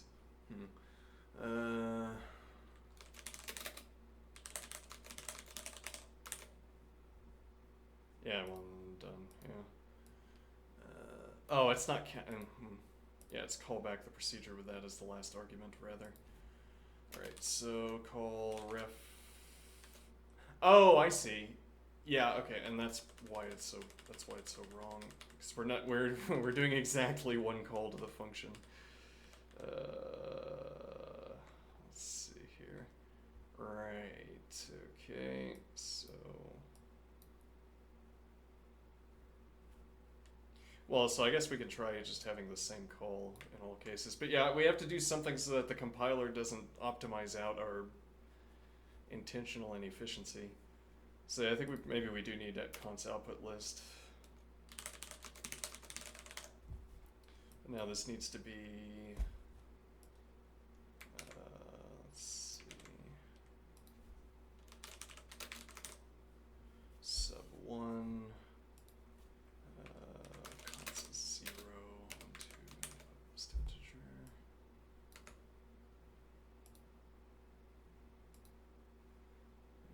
Okay.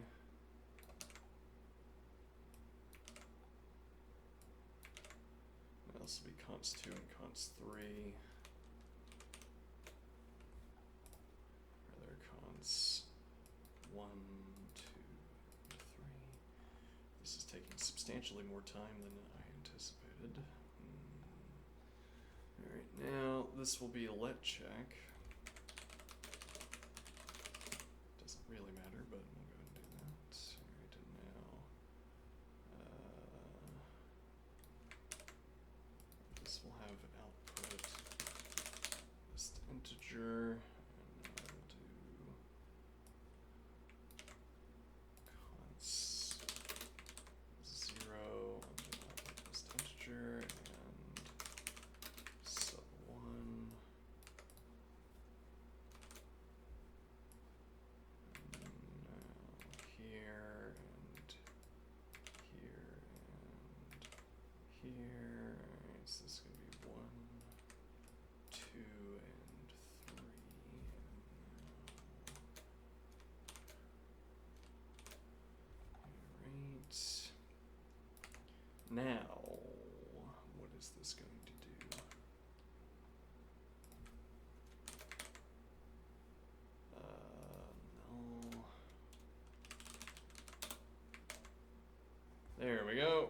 has some time to it.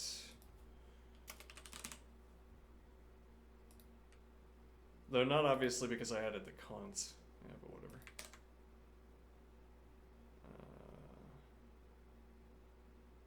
Oops.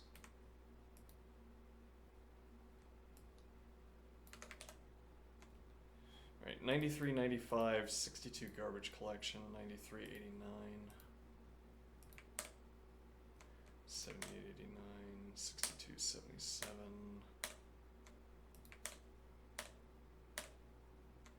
Huh.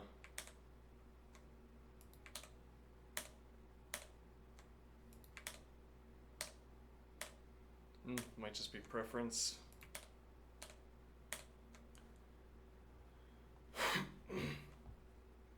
Okay, let's see. Sure, we'll leave it.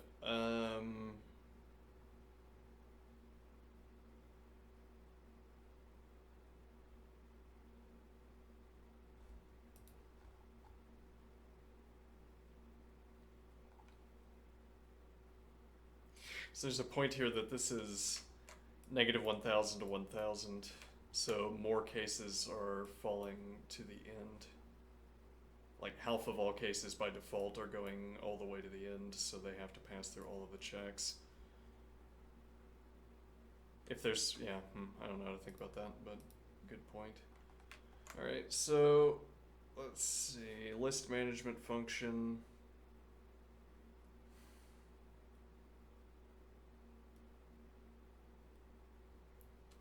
I mean, we could just head straight into debugging mode. Static. Oh, let's see. So we need to define this. Let's see here.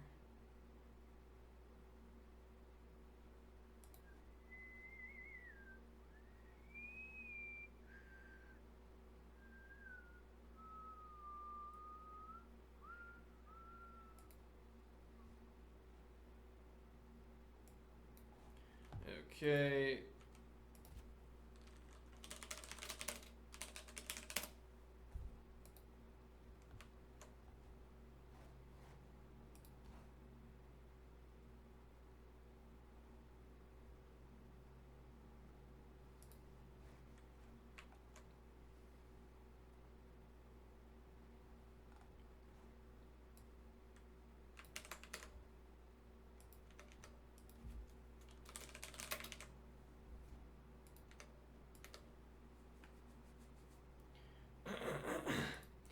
Alright, now let's mass pretty print here.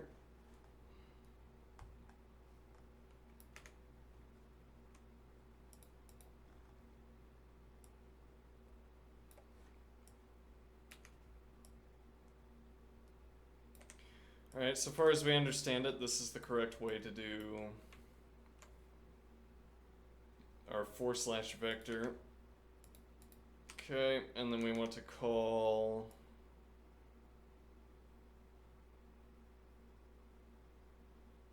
this will be an argument. This will be the input argument. So example generator. Oh, well, we can delete that. Oh boy. We're gonna burn another nuclear power plant on pretty printing all of this. Alright, now,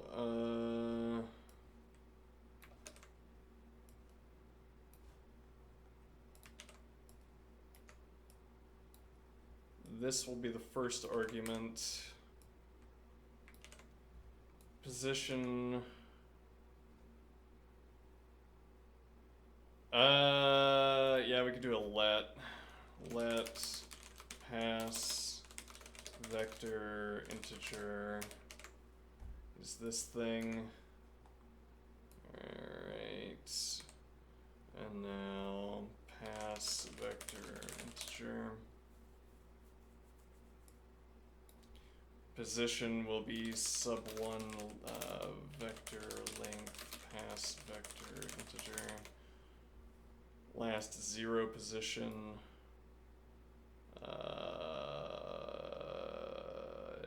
guess that will also be sub 1. No, I guess that would actually just be, confusingly, that would be vector length pass vector integer. Probably. Both of these will be null.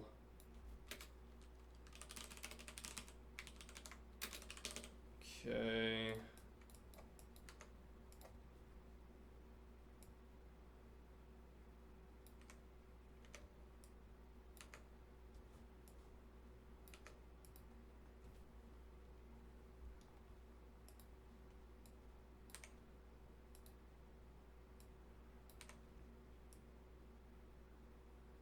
Wait, why is this... We spent 3,000 kilowatt hours pretty printing this. Why is it not pretty printed? Let's see here. Well, build another nuclear power plant. Let's get this pretty printed.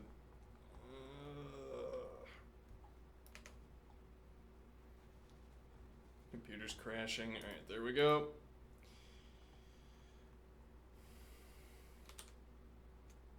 Uh-oh.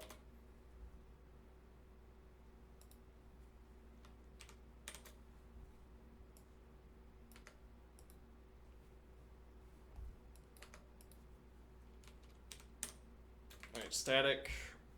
Let's see. Oh, yep. Alrighty. Still some coding to do here. Let's see. So the vector doesn't change, at least. Actually, that raises a question of whether we could... Yeah, a question we can't answer, so might as well not ask it. But we could put the vector in a box instead of putting it into arguments. Position... I guess this would be sub 1 position.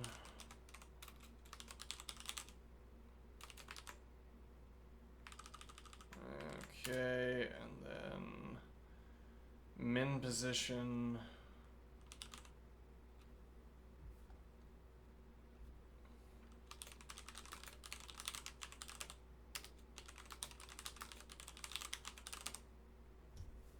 Oh, this is left scan. This isn't the past, No, yeah, that's right, that's right. This is left scan, okay. Let's get, this in. Okay. Previous bound.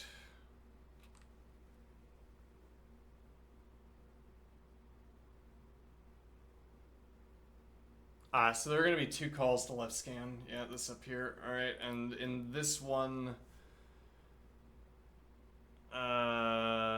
let's see. Char equals 1.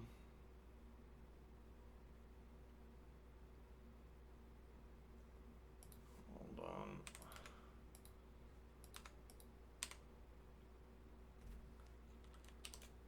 Alright, so we're instead on the case of char equals 3.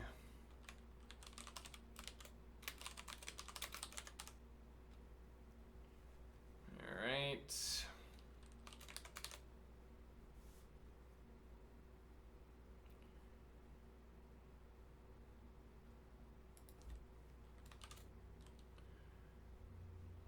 Then null min status. Pass forward, okay, that makes sense. And then previous bound, the one that we just encountered.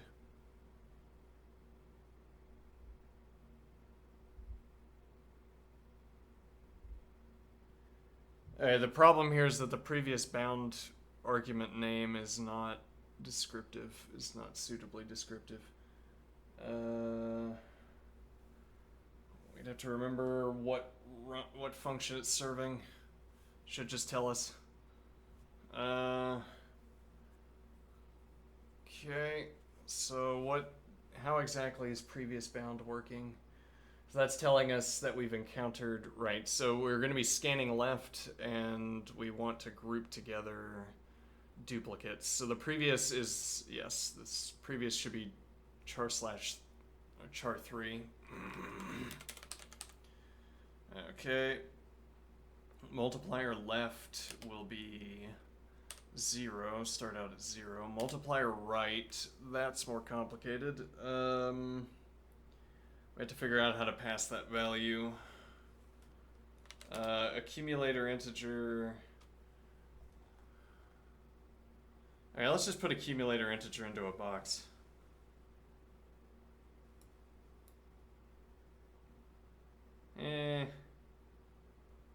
Because we don't have that argument up here, notably.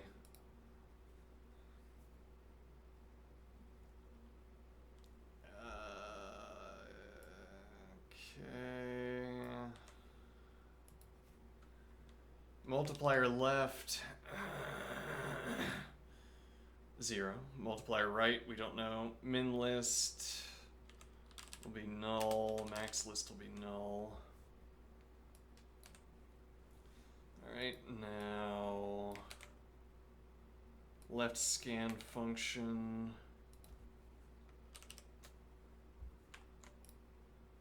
Alright, so that was weird. So this will be now 1, and everything else stays the same. Okay.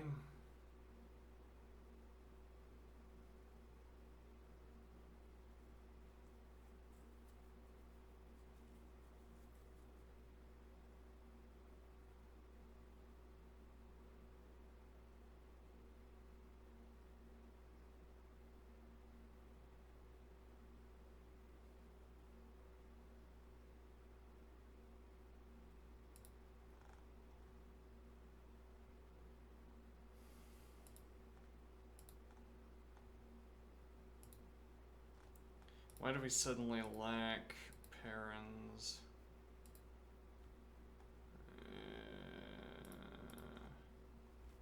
Yeah, well, whatever. Alright, now static.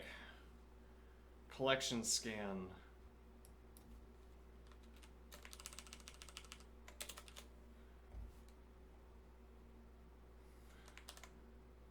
Right. You caught me. Okay, so what is this argument supposed to be? Let's see. Multiplier right. Okay. So last 0 position minus. Yeah, so it would depend on which of these two cases we're in. So this would be minus last 0 position. And now this is going to be. It's gonna be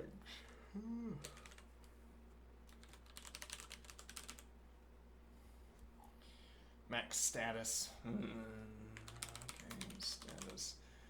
Because the idea here, this requires way too much explanation. The idea here is that max status is we've got max status. We got max status first, and if we go back to our notes, this is like asking. We got max status first. We got min status second. Getting this is what's triggering the function transfer, function switch. But now this is asking what is the gap between these two numbers, and we're answering it by saying max value if we just found the min value. If we just found the max value, then it's between min and 0 instead. Alright. So this instance of the question mark will be minus last 0 position min status position slash null. Okay. Accumulator integer. Right. We could just pass this like here. Okay.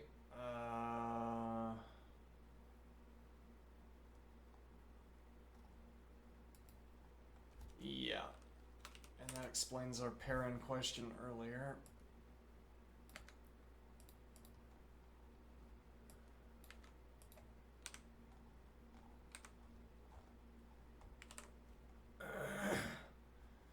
Alright, so we're not going to pass accumulator integer previous position.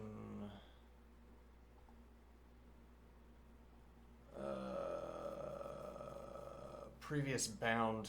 Yeah, okay.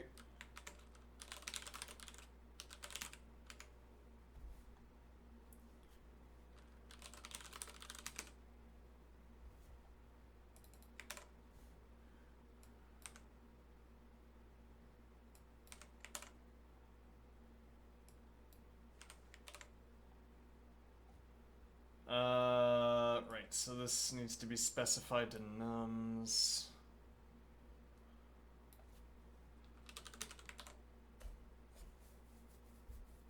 Alright, that shouldn't be a problem. Let's see. Oh, it's a problem because we haven't yet renamed that integer. Okay. And that's all the static. All the static errors out of the way. This will run for sure. Let's see.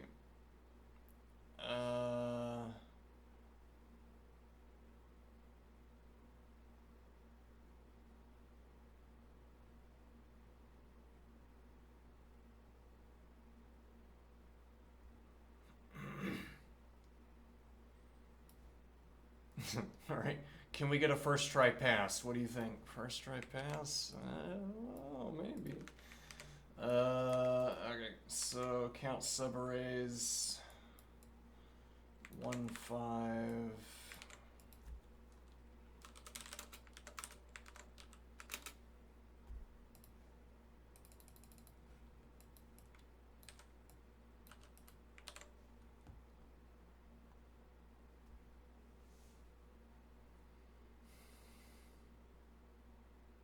Expected 9 arguments given 6. Yeah, that's a gap. Let's see. So we have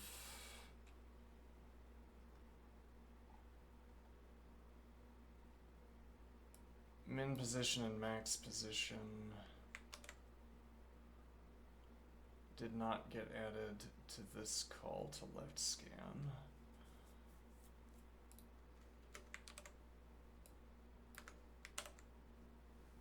And that fixes 2 of the gap. What is remaining? Right, so the previous bound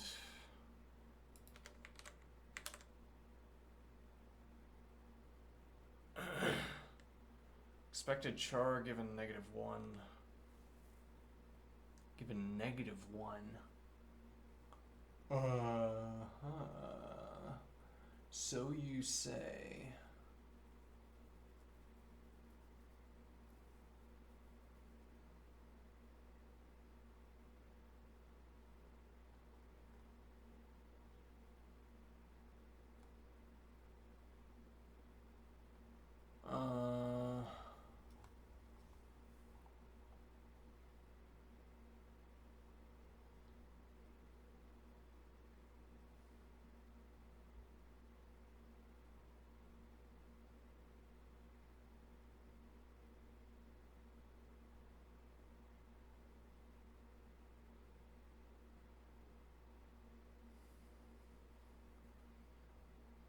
And how is that happening?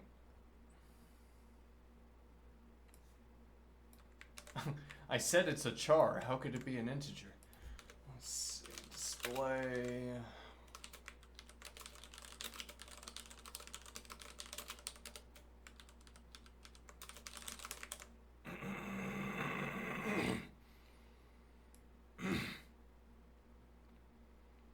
Okay, so it's getting passed.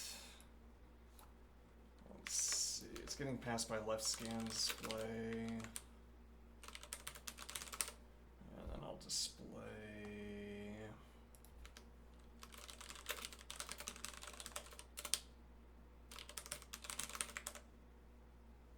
Yep, we're not passing forward. So one of these calls back has a typo or something. Let's see.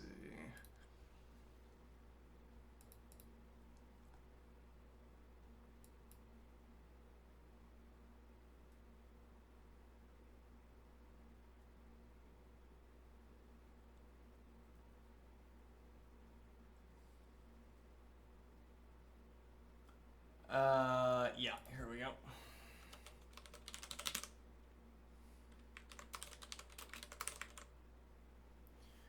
Yeah, no, that has too many arguments, curiously. There we go. Probably.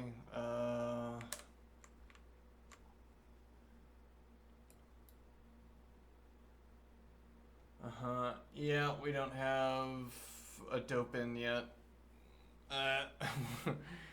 10-hour long project, incorporate a list dope. Or a vector dope. Oh no.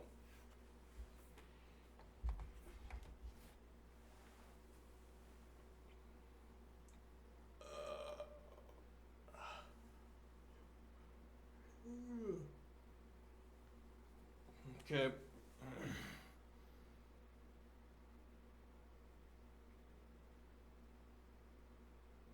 It's now time for lunch.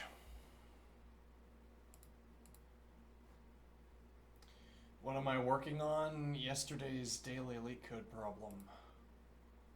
No. Alright.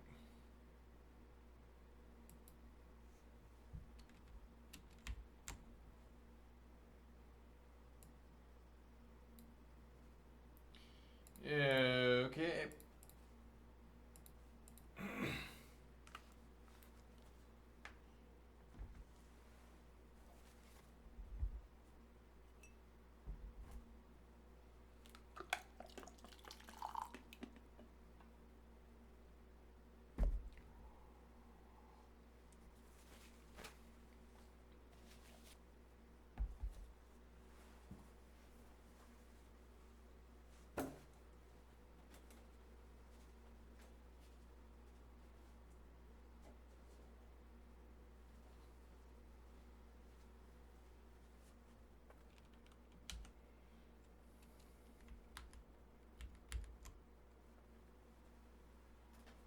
So let me get decent here.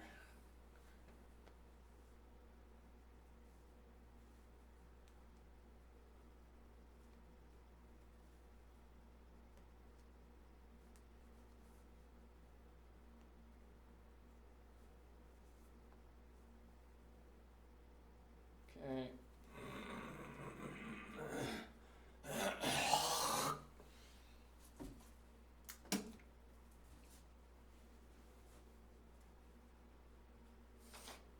Uncouth, on the other hand, the alternative is swallowing whatever was kicked back by my lungs. You think that's a good idea? Alright. What if it was plastic dust kicked back by my lungs? Do you think I want to swallow that? Yeah.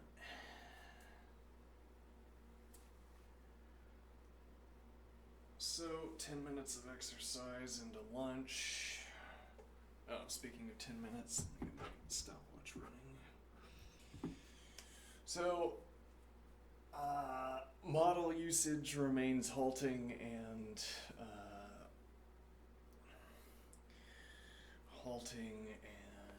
slowed.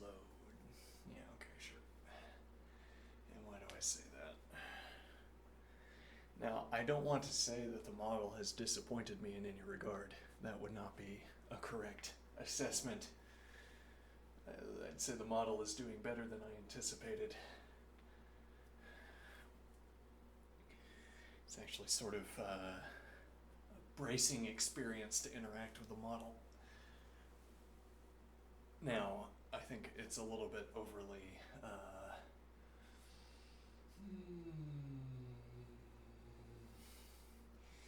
well, I don't know. It's like every message and response has to begin with a compliment. It's like there's a script behind the responses that demands, that necessitates a compliment.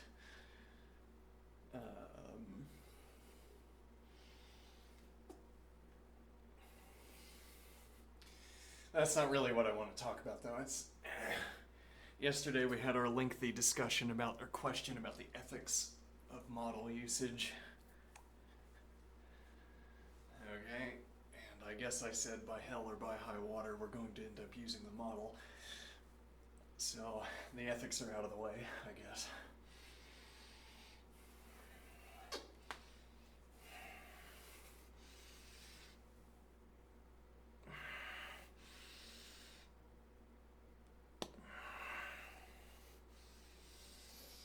Yeah, but what is the point? I think I have too high of requirements for my own messages. And well, that's because I set the standard for myself while working through the geometry engine example.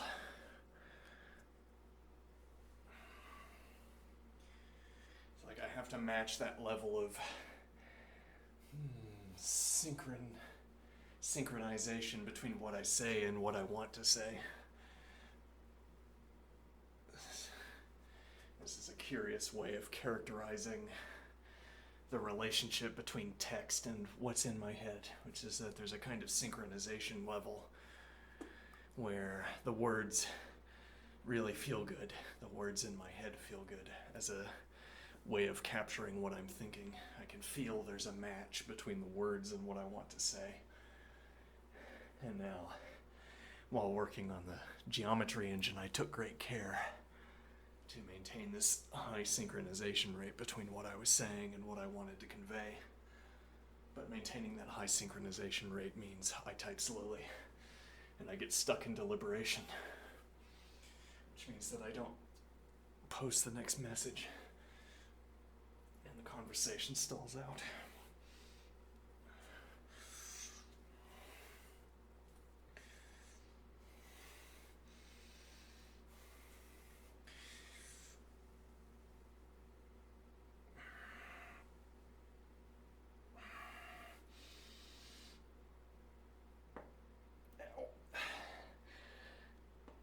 Ow. Okay, that's not a good motion for the arm, apparently.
squats.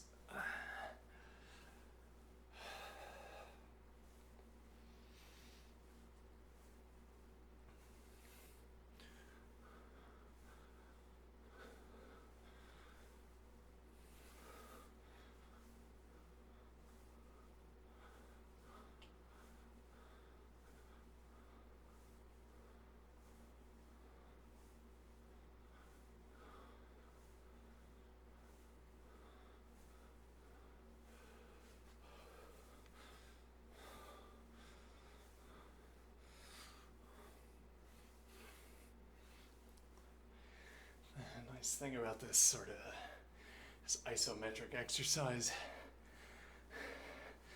can't really tell when I'm doing it. Like, am I currently pulling my arms apart? Maybe. Might not be though. Might just be standing like this. I could also be pushing down and up, down with left and up with right.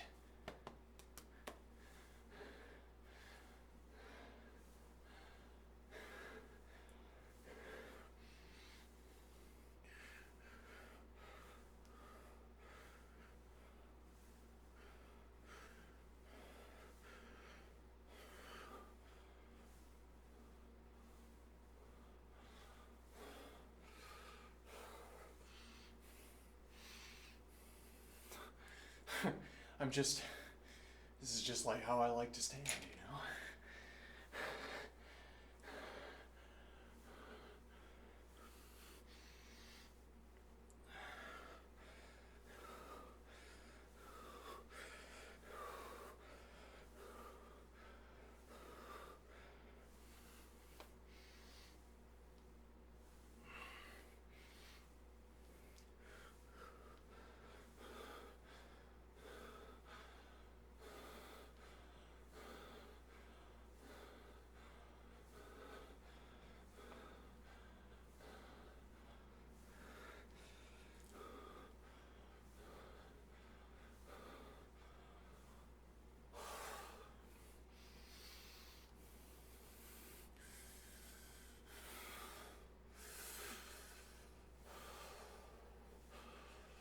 So yeah, I don't know. I'm gonna have to figure out more of a workflow. And that's also why I want to get started on a sort of, I guess I want to say low creativity project. Like studying the little typer, or maybe the little prover.